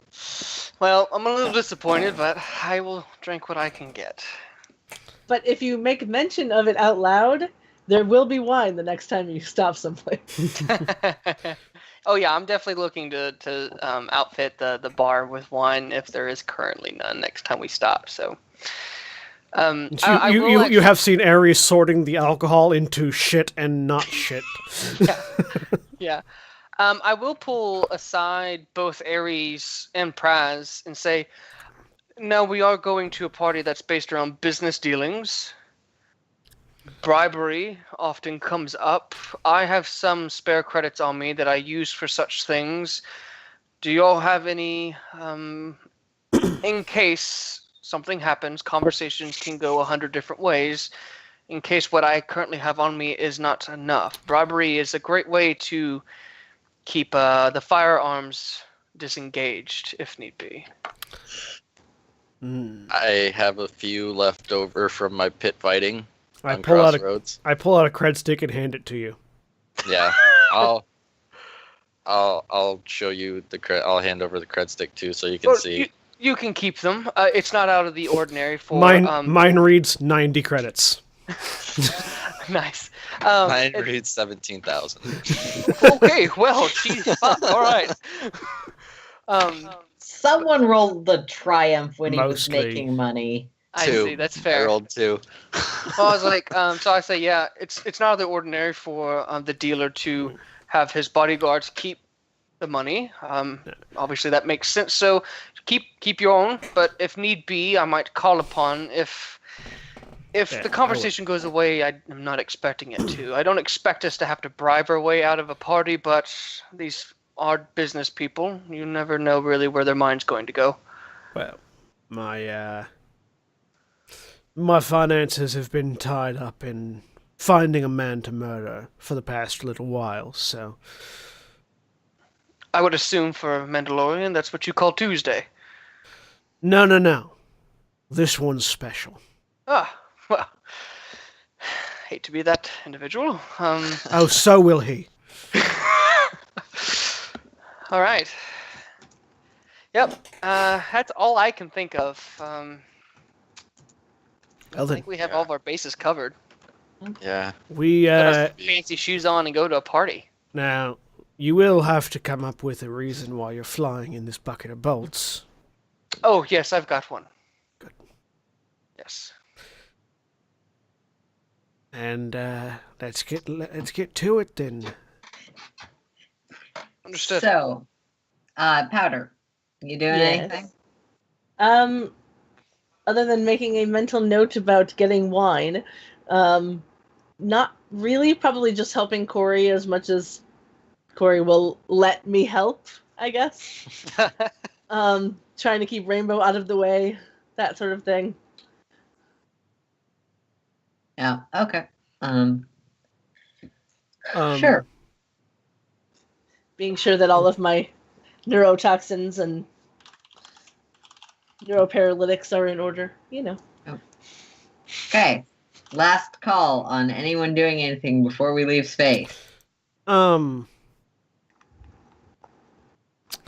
It's something that Ares does every morning, which the others may overhear.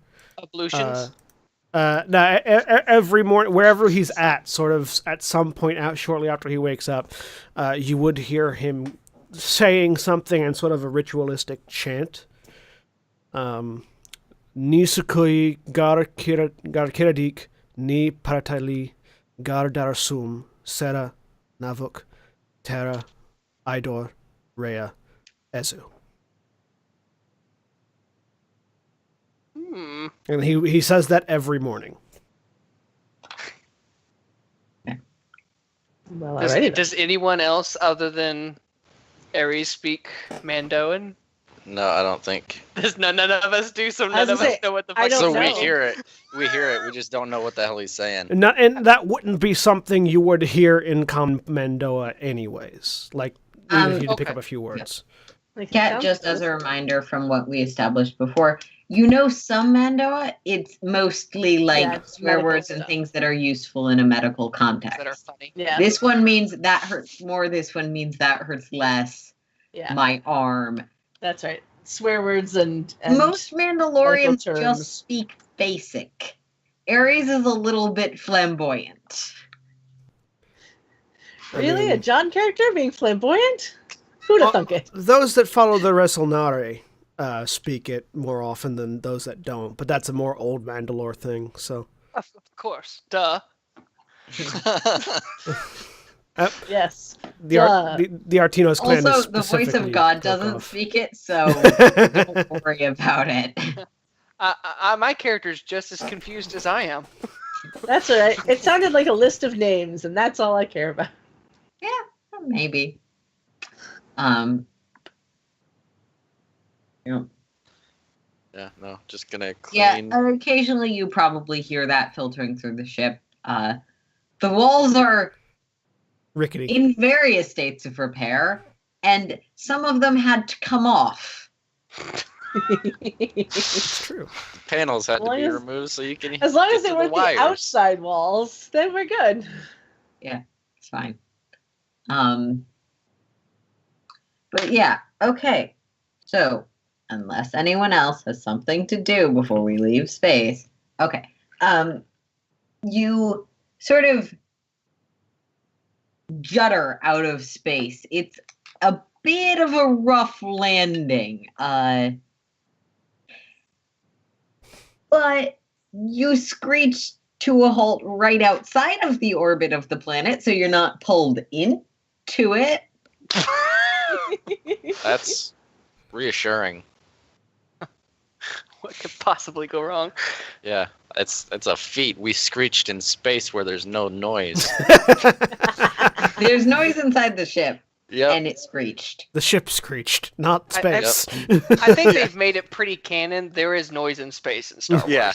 There is also Star Wars has slightly more science logic than Power Rangers, and Power Rangers has gravity and oxygen on the moon. So We have Yeah. it's the audio emulators that give you the sound that should be there even though there's no sound. Yeah. There you go. All ships have them. Sure. All Yeah. right. Yes, there is sound in space in Star Wars. Star Wars has weird science. It's not science. It's magic. Yeah. So yes, Ares, piloting space. All right. Difficulty of 2, but with a setback die, given that you came out in a little bit of an awkward position. Coming in And hot. Flipping a dark side point. Okay. Because I haven't done that whole session.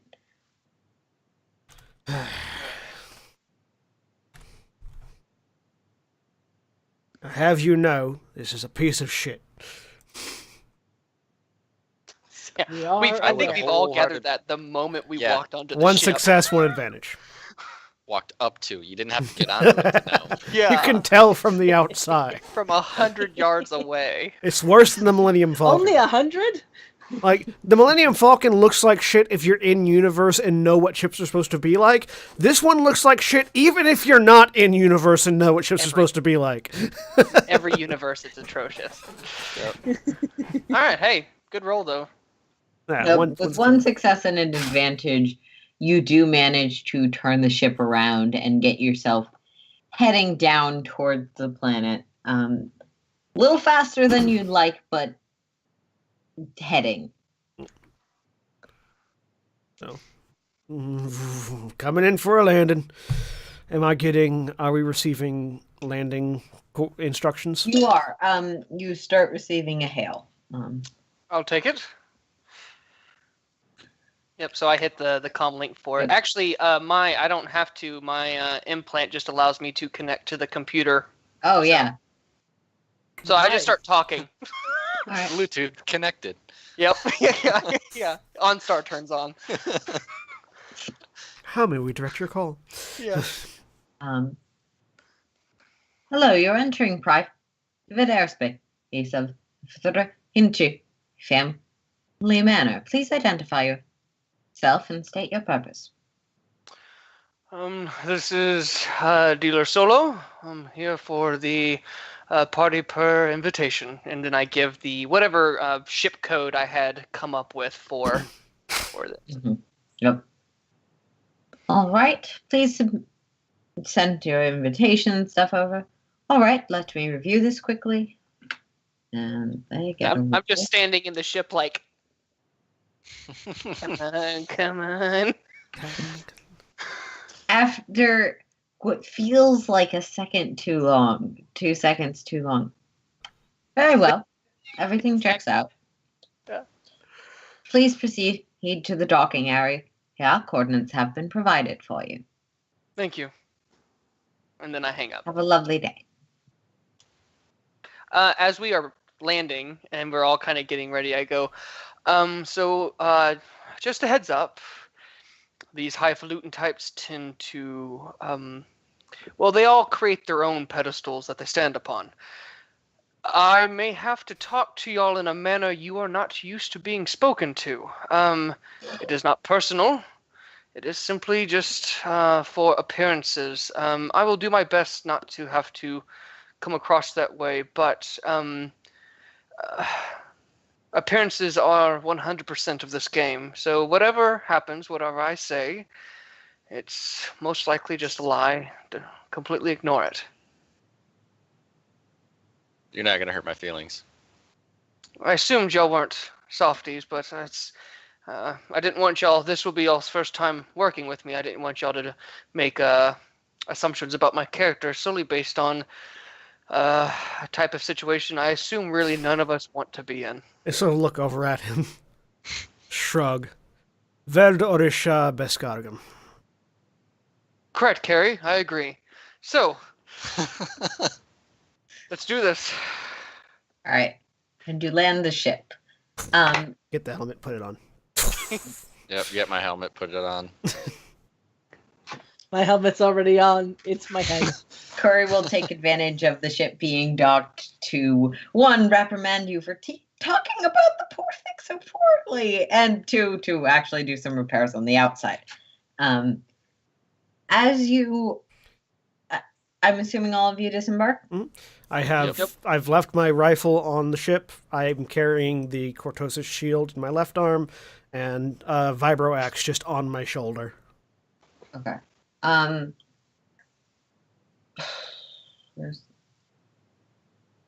Sorry, I have a lot of maps in here, many of which I can probably get rid of.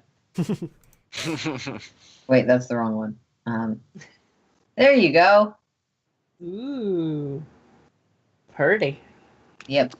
So as you disembark, you can see in the sky this sort of odd sunlight. And your first impulse is, except for Powder, your first impulse is to look up and see what is so weird about it.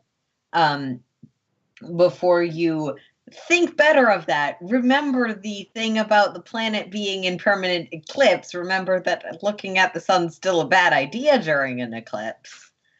And don't, I assume. The area where you have landed is on a small rocky cliff above a beautiful beach. You can see the greenish blue of an ideal lagoon that snakes in and out of it. It is possibly one of the prettiest places many of you have ever been to. In sort of the short distance, you can see spires of rock tower mimicked by the spires of some sort of building, seemingly formed of like materials made to sort of mimic or be inspired by these natural formations. And in the sky, you can see the sister planet, which you probably saw from orbit as well, a sort of green grassland that is in the side of the area. In front of you, there are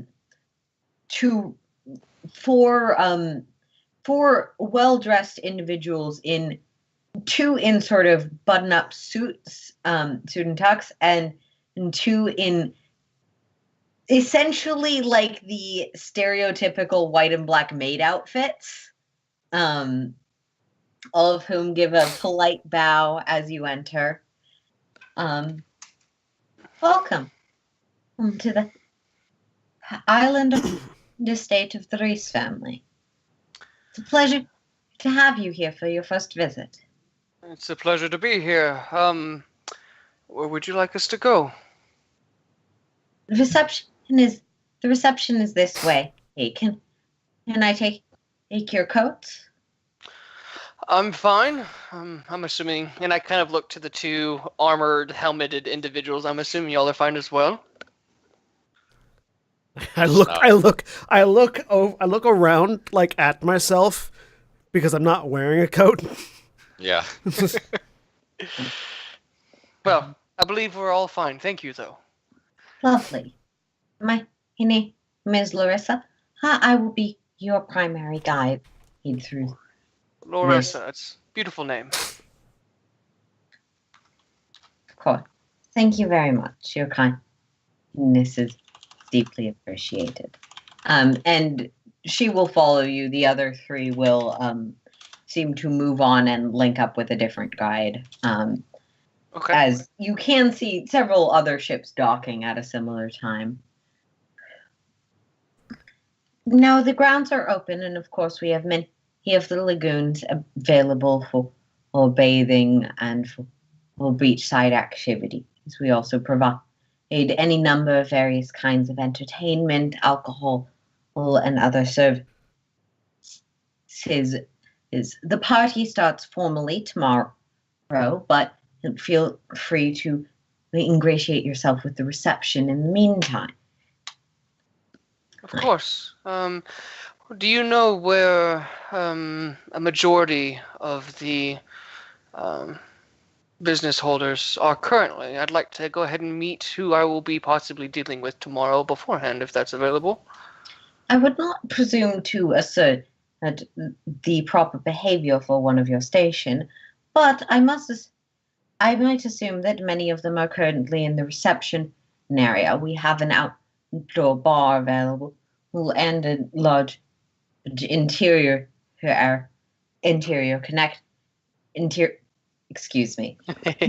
ballroom connected to it. Perfect. We will make our way there then. I'll make sure to. Actually, do you have a comm channel that I can reach you directly at, or do you have a preferred way of me finding you? She'll give you the information of a comm channel. Is your personal line to me. I will be available at all hours for anything you might need. Just as I can take you to the reception area now, if that would be your preference. Of course. Sounds great. Well, we're on the way. Would you mind if I inform you of some of the basic rules and expectations on the island? I would greatly appreciate it. And she will explain to you that it's mostly an open area. Traditionally, bodyguards, weapons, that sort of thing, non-essential personnel are not allowed in the private meeting rooms. Okay. Simply for the propriety of business discussion, that there is open bar areas, specialists, massage people. It would be appreciated if you are polite to the staff. If your guards fight the staff, you have to leave. Right. Yeah. Just everyone be on. It's like going to any gala kind of thing. Yeah. We have many high collar individuals here. Not all of them might respect each other's perspectives, but we do deeply appreciate it if any personal grudges could be handled elsewhere. Of course. And just be polite to the other guests. That one, she is clearly talking to you and has this very high charisma, sort of very experienced in being a service person attitude. That one is a little bit directed at your bodyguards. Yeah. Those snide comments on the side guys. Yeah. Sort of. Yeah, and as she says that, I kind of turn and give them a look. I don't say anything, but it's a very fatherly, if y'all fuck up, I'm gonna mess with your pay kind of look. And then turn back to her and go, they will be on their best behavior, I assure you. Which gets a shrug from Ares. And once you arrive at this reception area, which is sort of above one of these lagoons where the sand meets this sort of glass structure, with sort of, it's a mostly clear glass with occasional wave patterns inlaid in it. And clear glass for the various tables and bar reception areas. You Cool. see many human staff dressed similarly to her. She would have explained all the staff have a standardized uniform. Yeah. And a few droids at the bars, specifically as bartenders. It is not crowded. There's maybe 30, 40 people milling around. It's not a throng. And then you can see the entrance to one of these sort of dark bronze structures of metal pillar, which she would have explained as the ballroom further Gotcha. on.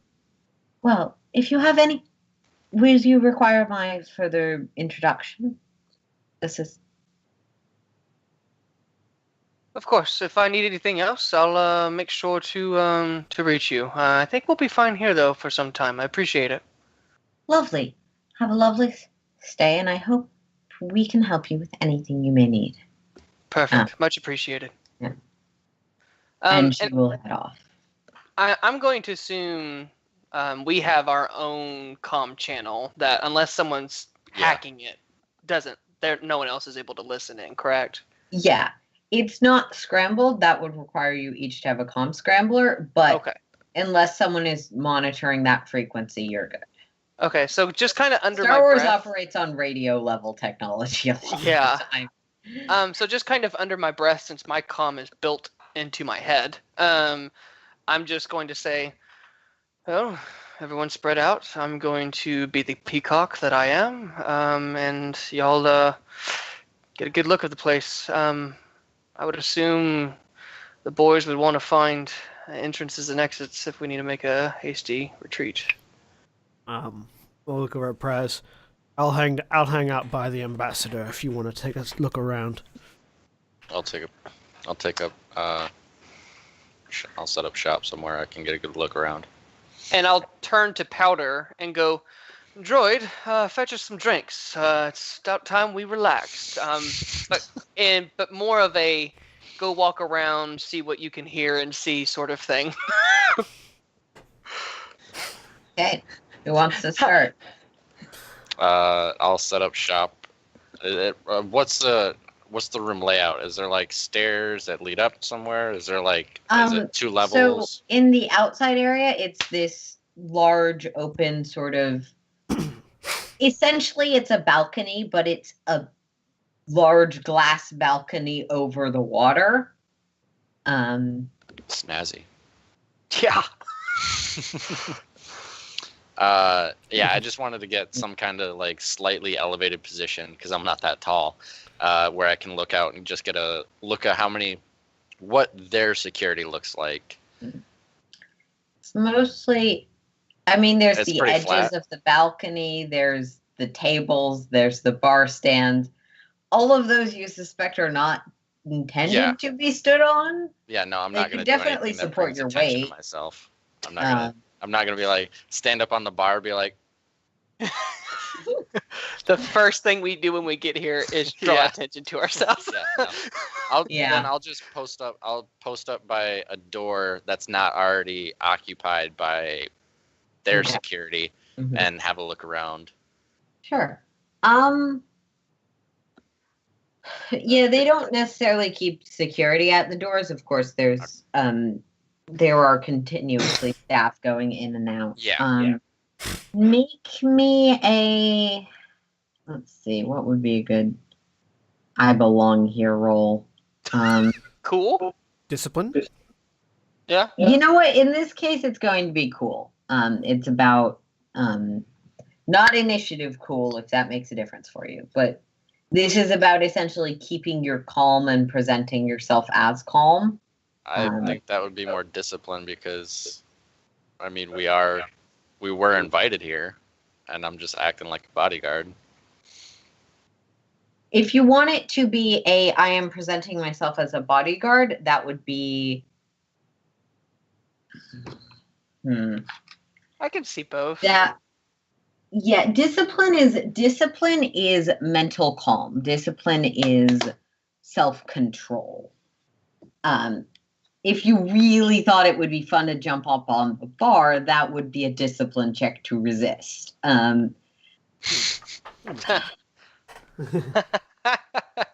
guess Praz, cool is outward calm. Discipline is inward calm. yeah. Praz, Yeah. do you have a helmet, right? Yeah, I have a helmet. So really, it's just your body language. It's Yeah. whatever check is for not giving away body language, which probably I think would be cool. Yeah, it's cool. You could make it. I'd say that you could also make it deception or charm if you want. But it's cool. You're not going to be good at everything, and I don't always let you get out of the chat. Basically, what they're saying is it's going to be based off presence. Well, really what this is boiling down to. Shockingly, fitting in at a party is based on the not charisma stat. Yeah. So I'm going to be using deception then, and I'm going to flip a light side. So... I always forget about those. The one shot I played this game in, we didn't use them at all because everyone just forgot about them. We use them a fair bit. It's just I feel like it's mean to use them on things like knowledge checks if I don't really want to fuck them over on that particular check. What was the difficulty? Difficulty of 3. So him using the light side point upgrades a die, correct? Yeah. Okay, cool. Upgrades the good Deception. side. Blam. Just a single failure. So, You're Praz, fidgety, man. You're fidgety. you find a place and you're like, okay, I can just stand here. And you do manage to stand there for about like half a minute before one of the individuals from the staff, you realize it's probably a staff entrance. Because there's just the one big door and then a few side doors. It's probably like the kitchen or something, yeah. We'll come by. Sir, is there anything that I can help you with? Nope. Smooth.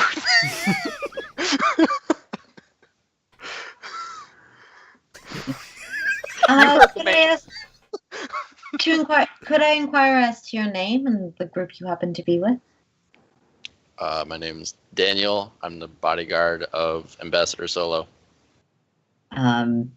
Make me a deception just to pull it off well. Difficulty 1, but I'd say it is technically true. it's a code name. Yeah. It's And fair. a Totally fair. slight I'm using another light side. What did you use your light side points for? Deception? Saying my nut name. 2 successes. Yay! All right, with your successes, they'll sort of nod. All right, it's very nice. Of course, we hope that everything is to your and Ambassador Solo's liking. If I might inquire that if there's anything that you need, of course, we are happy to help. But this is an area that the staff use to enter and exit, and occasionally larger objects come through. We don't want to have any accidents.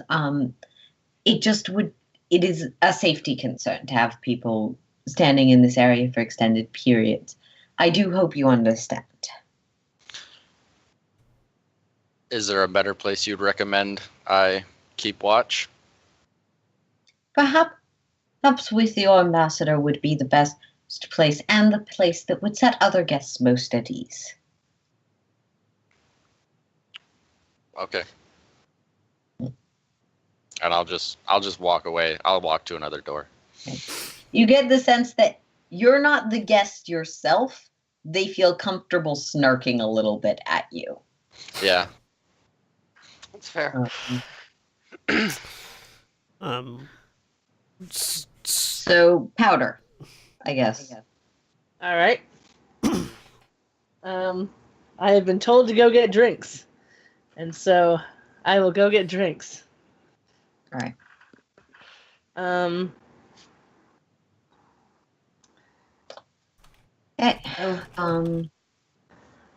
I I will try and listen in at the bar a bit, I guess. All right. For overhearing, it is. Oh, fuck. This is the thing where there's like 4 different perception skills that all do slightly different things. Yeah, I was actually curious about like perception, the actual skill perception. Is that just like it is in D&D where it's I'm looking for something and I'm hearing something, or Yeah. because there's also vigilance? It's complicated, yeah, because there's vigilance, which is more of a like I am being ambushed. There's perception, which is more of the I am looking for something, or my general like around me. It's more like passive perception. And then there is cool, which is my sensitivity to changes, essentially. And then there's discipline, which is like spiritual perception. Yeah. Like I said, I think one of the things they did to not be accused of being a D&D ripoff was fragment the perception skill. Yeah, that's fair. Yeah. There's a lot of I redundancy use in it pretty skills. loosely. Like if you're in a more rules lawyery game, it's like this means this and this means this. Yeah. And it's like they're all kind of perception-y, but in this case, I'm going to make it perception itself because it is a cunning-y thing. Can I make it deception instead? Because I actually have ranks in that.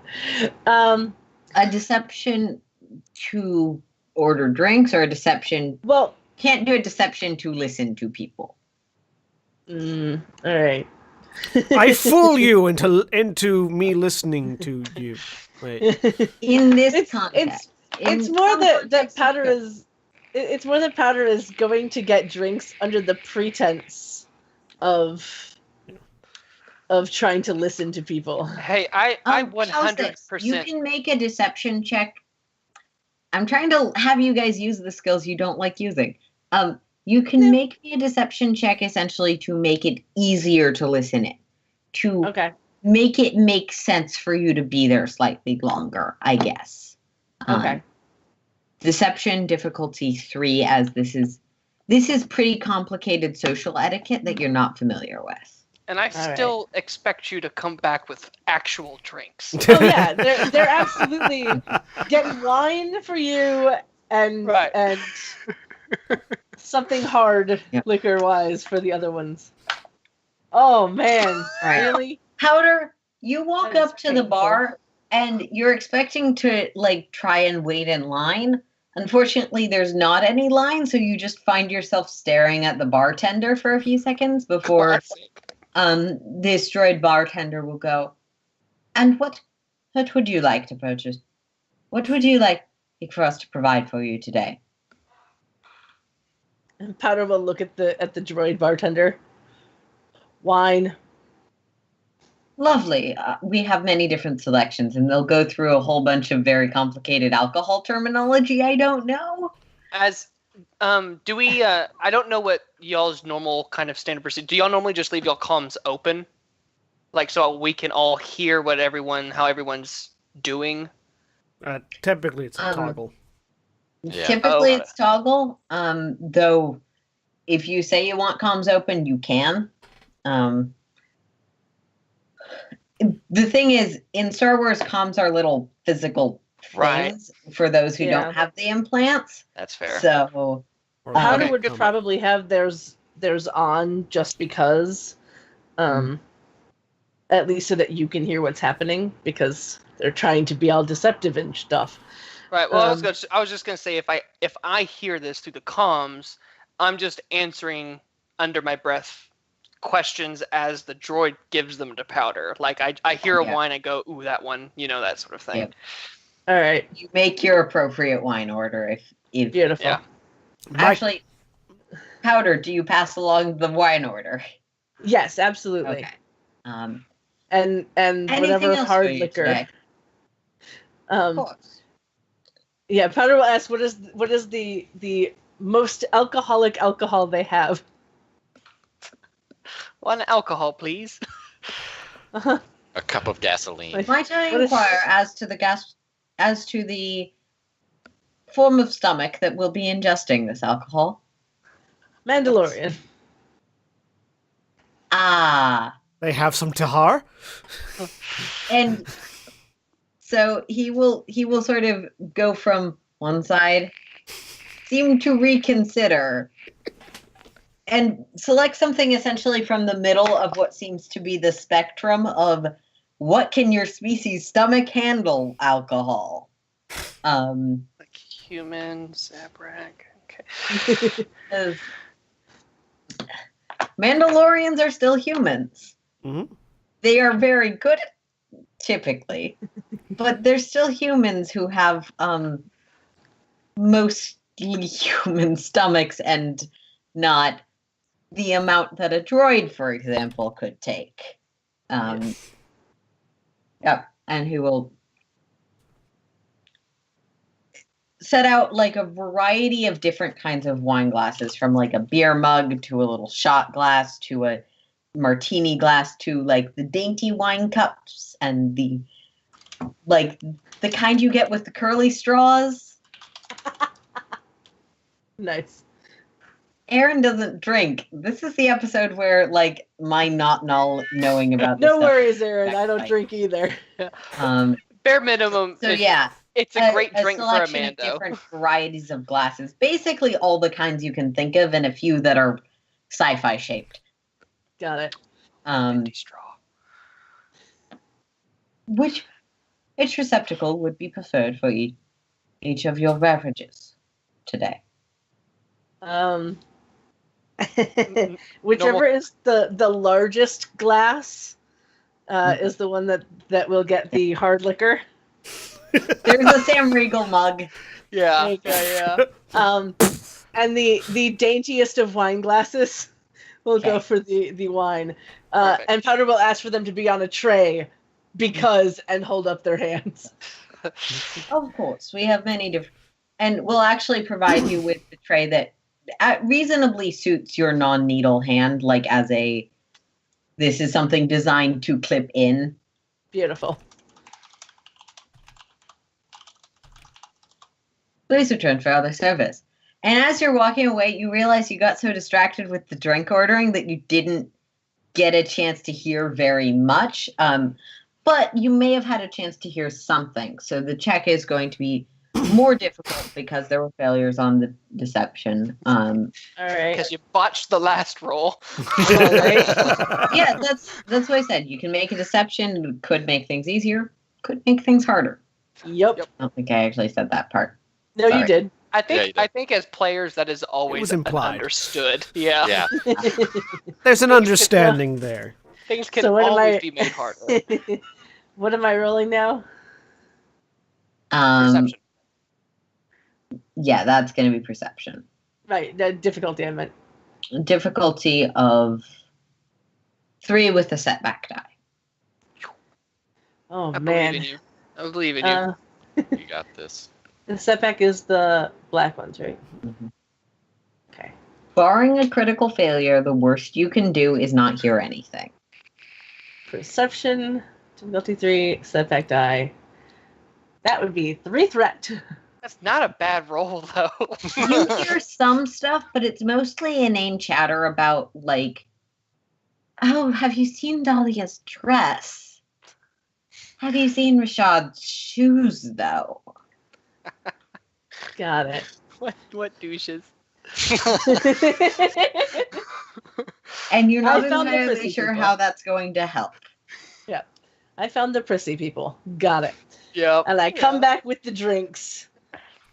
Reach over, grab the giant mug. Yep. I take the little wine glass and start stirring it. Just put on the face of Reach up, an ale. reach up and pull the emergency intake, the emergency intake, built-in straw, basically. Stick it in the drink and start sucking.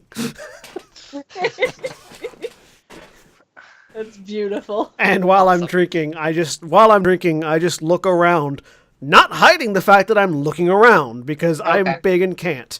And I'm just sort of casing what other bodyguards I'm seeing, and seeing if I can spot our target. Okay. Which is, in all fairness, what bodyguards do. So, yeah. Yep. That's probably going to be vigilance. Difficulty of standard 2. All right.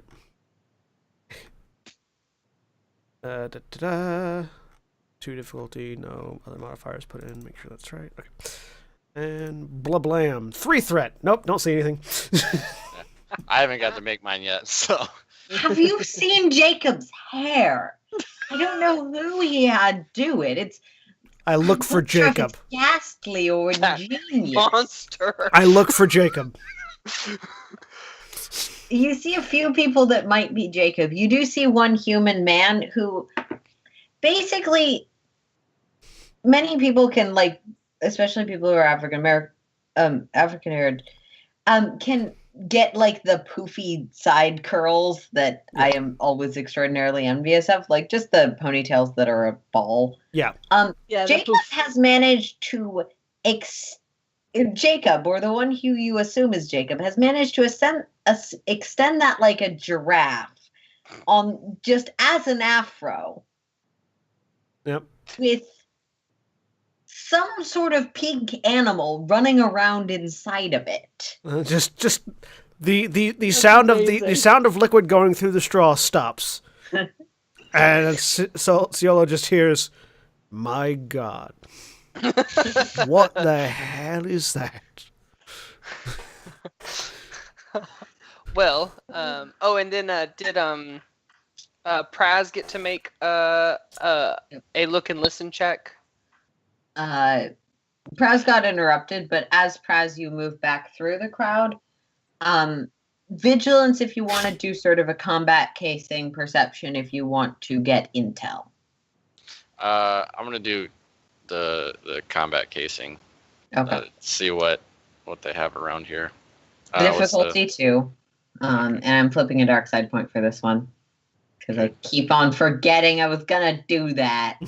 So, I had enough to do it to all of you. You did. My God. all right. So upgrade. What the hell is up with that air? 3 successes right. and a threat. Someone's At least on the ball. one of my bodyguards knows what the fucking place looks like. Right now, I'm focused on that air. I Actually think it's a threat. bounty hunter. So Yeah. this is more your speed than Ares. And sort of as you're wandering back, you notice 3 things, because 3 successes. 1, the density of of staff.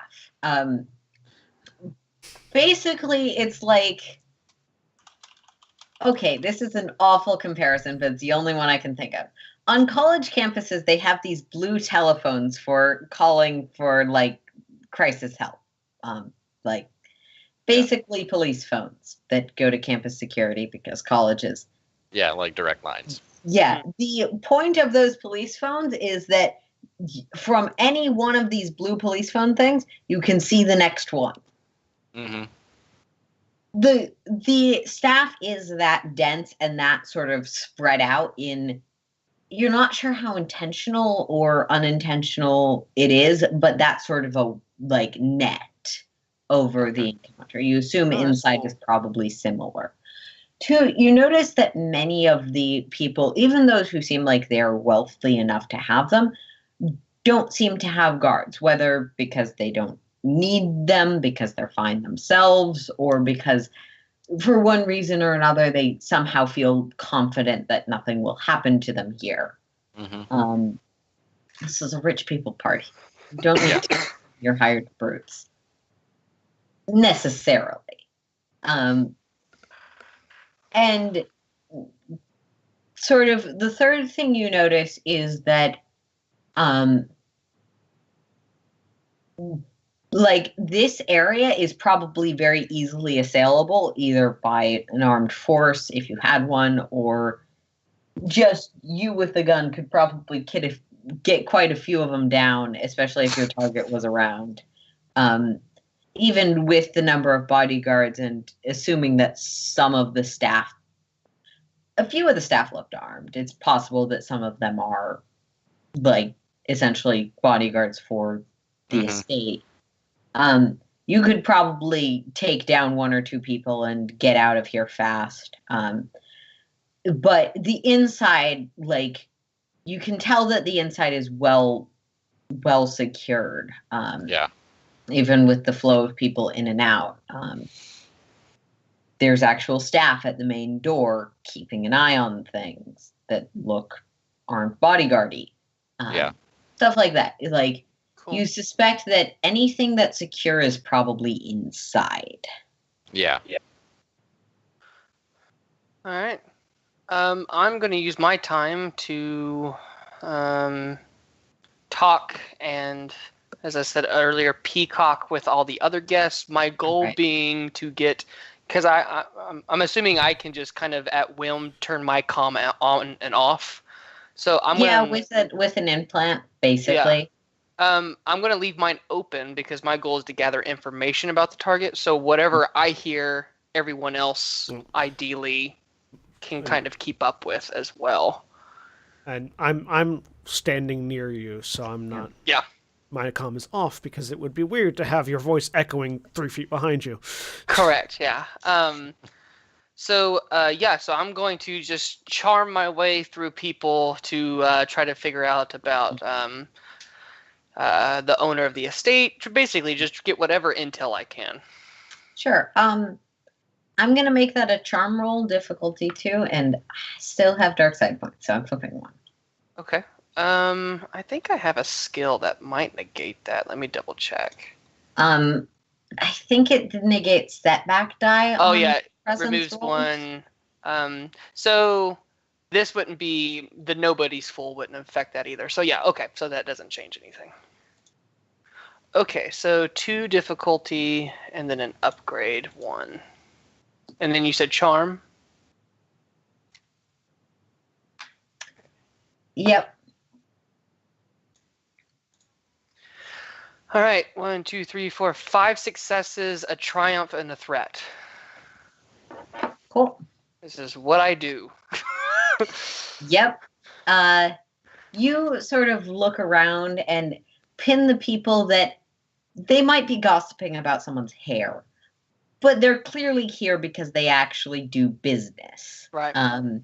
Which was the thing that your companions failed to grasp, that there are some socialites that do business and some that, oh my God, that scarf. Can you believe she wore her last year's design?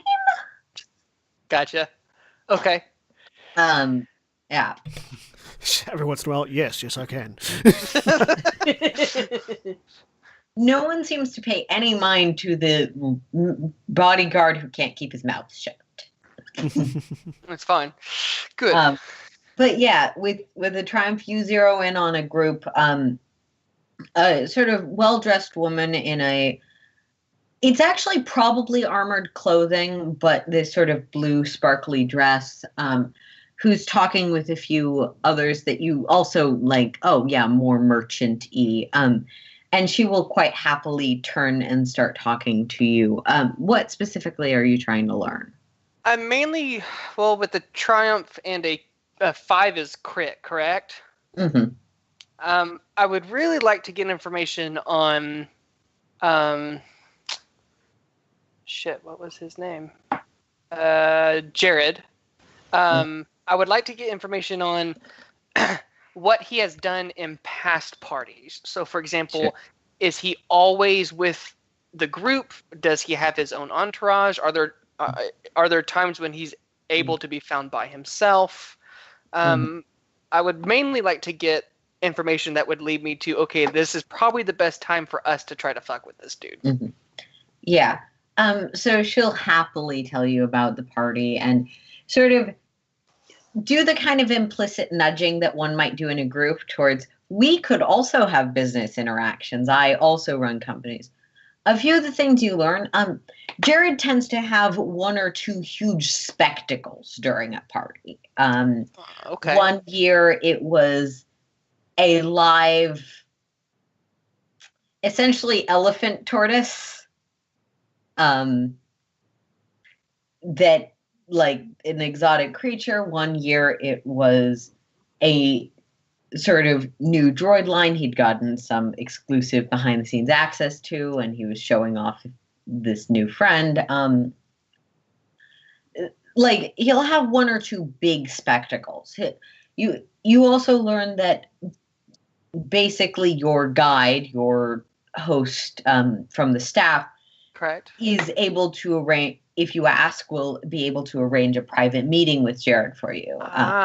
Basically, that is one of the things they're there for, is to be an in between. They can also set up meetings or a private meeting room for any set of business colleagues who might want access to them. The rooms are upstairs. They're a little stuffy, and they don't typically allow, if you don't need them, they don't typically allow your sort of assistance. And she'll pat on the head the older man who's with her. Okay. Seemingly some sort of guard. I thought for a second, and she'll pat on the head Ares, and she'll lose the hand? No, she pats her own guard on the head. She's not quite that free or comfortable.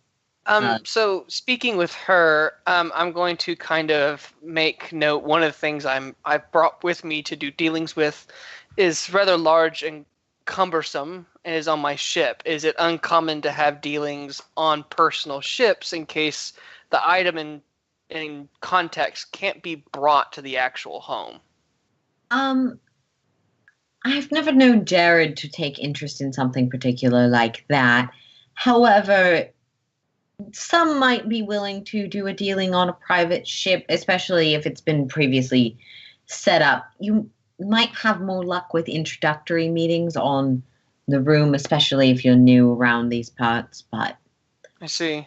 It depends on the scene you specialize in. Got you. Well, then it's very helpful. This is my first soiree with Jared and his compliments. So I He's just wanted to make got a sure. very particular style, and she'll look to one of the people in a maid outfit that's walking Right, yeah. by.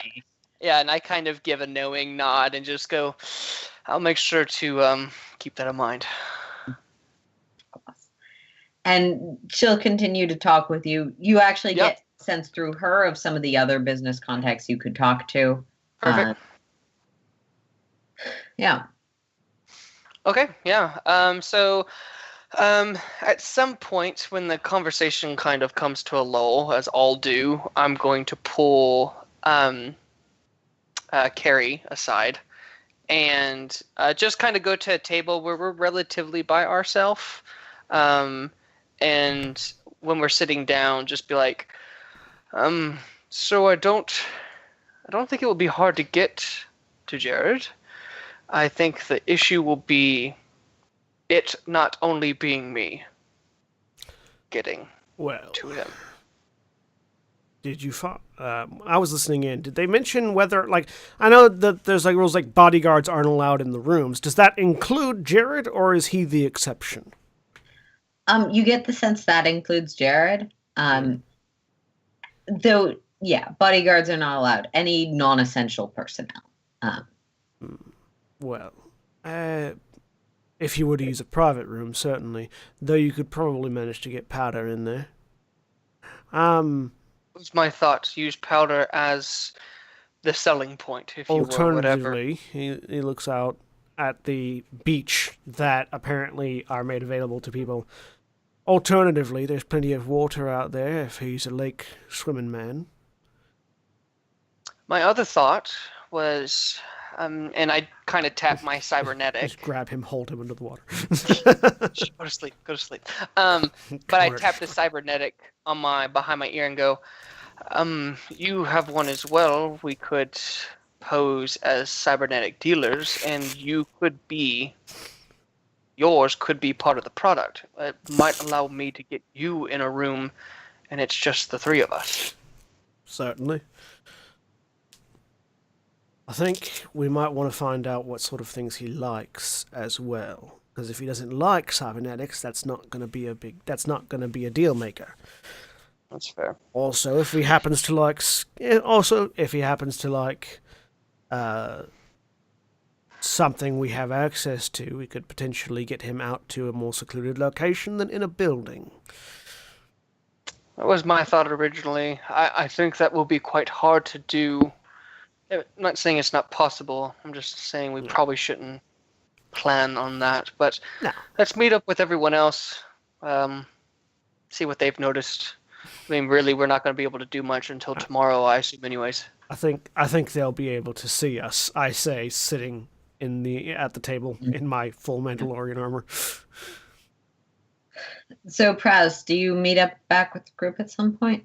Yeah. After a few minutes of hanging out at one, I'll just make a wide arc through the crowd back to where I was in formation with them. Okay. And relay what I've noticed. Perfect. So, yeah. What another option? Light guards. I could try to just get a meeting with him today. Well, we don't want to seem pushy. Put him on guard. That's fair. My thought being, though, I'd hate to... Do I get a sense, especially from talking with that one individual as long as I did, do I get a sense that kind of asking for multiple meetings is kind of a faux pas? Like, it's sort of expected to where, like, if we waited till tomorrow for our meeting, that's our meeting, and that's what we get. Yeah. It would depend. If you can get him interested in something, he would probably be more than welcome to have multiple meetings, though he'd probably schedule any follow-ups. Okay. But like asking for a meeting and then being like, oh, can I get another meeting to show you this other thing tomorrow? Yeah. Generally would be a little more of a faux pas. Okay. I think, actually, if we spend this time information gathering, find out what it is that he wants, what it is that drives the man, then perhaps after the party, we could take him somewhere else. To show him said item. In private, in a different location, without Well, quite so obviously- many guests or There would be intrusions. secrecy, patent reasons. Indeed. Plethora of things. So I'm going to stand up, and the lady that I talked to, she showed me other business contacts. I'm going to make the rounds with them to see what items are popular at these parties, what Jared is interested, Jared likes, what they're interested, just so it doesn't seem suspicious. Mm-hmm. Yep. Charm. All right. Difficulty of 2 again, and flipping another dark side point. Monster. I know. And I will. I remembered I had them when you started making rolls. I'm sorry. I will again follow, like a few feet behind You as can the flip a bodyguard. point back at me to upgrade the other side. I mean, if it's still just 2, I feel really good with my... With your 5 dice that you roll. Yeah. So, okay, so 2, 1 upgraded, charm again. And Powder will actually make mention of finding out if he has any allergies. Oh, okay, yeah, I totally can. Yeah, sure. Yeah, so 3 successes with 3 advantage. Powder, make me... This is definitely going to be a deception roll. Difficulty. Standard of 2, but yours is opposed. But yeah, Shiloh first. Sorry. So you, with 3 successes and 3 advantages, the first sense you get is Jared likes new, shiny, a big deal, ostentatious. He throws parties on his private island section of a paradise planet under an eclipse with glass-floored rooms, or glass-floored balconies that overlook the water. He likes the shiny, fancy things. He certainly likes some things that are more subtle or more indirect. He has some interest in anything that's new.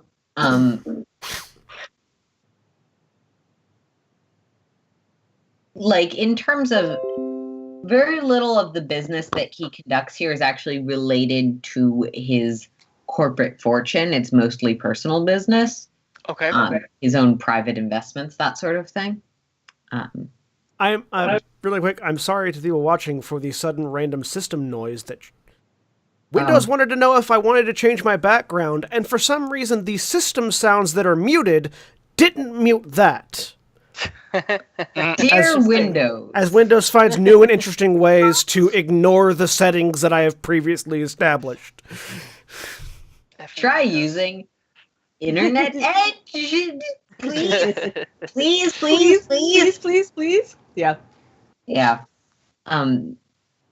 Sorry, do we have to go back over that or? Yeah, no, so really anything as long as it's the newest version.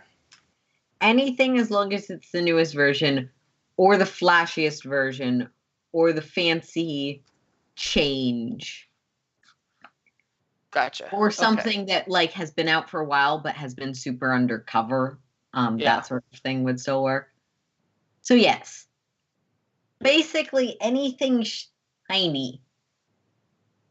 Dangle the keys. Okay. All right. Anything shiny. Anything new. All Okay. Right. And you said I'm doing deception with a difficulty 2. I'm going to use a light side point. I'm going to use a dark side point because of course you are. Having them. We're now in a situation where fate actually pushes against you instead of a situation where you're trying to figure out, do I know anything about this company? Yep. All right, so it's an upgrade on both sides. Here goes nothing. That is a failure and an advantage. You were told that as someone's personal droid, it's not something you necessarily need to be concerned with. That he has his own droids for personal medical need, and anything specific that you wish to clear, you are given the access codes to clear. He tried. All right. So that reads to you as a yes, but we're not telling you what. Mm-hmm. Okay. Mm-hmm. Let's find all of the allergies and put them into one thing. It's a shiny glitter pill. Super virus. All right, so things are not allergic to, but killed by super virus. So do we have, I'm assuming, are we expected to stay on our ship after the day's events? Of course, you're welcome to stay on your ship. If you ask your guide. Yes. Yeah. Oh, yeah. I'll contact her. Of course, you're welcome to stay on your ship. We also make accommodations available for all those who were invited as your guests. I think I would be more comfortable on my own ship. That way, my normal routines do not get interfered with.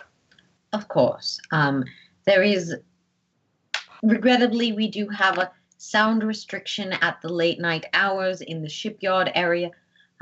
As long as your sound is contained to your ship, it's perfectly acceptable. We simply have some more sensitive visitors that have land vehicles or otherwise would appreciate. Basically, she gives you that no rave parties if you're staying at your part of the thing spiel. Of course. I'll make sure to... no noise after 10. Parties or rendezvous you wish to make, I can allow you in. Of course. I'll make sure to turn the grenade bots off as soon as that time slot hits. So. Thank you so much. So, yeah, I guess after we get the info, I'm assuming, I kind of made the assumption we would want to stay on our ship so we can discuss plans without a possibly bugged room. Yep. I'm assuming he bugs his guest room. That's what I would do if I was filthy rich. So, Cool. Okay, yeah. So we get all the info we can. Then I guess we'll head back to the ship, unless anyone else has anything else. Cool. And as you head back to the ship under this really weird for you eternal eclipse in this paradise location where you intend to get a kill done, that is where we're going to end for the night. All right. right. Say goodbye, everybody.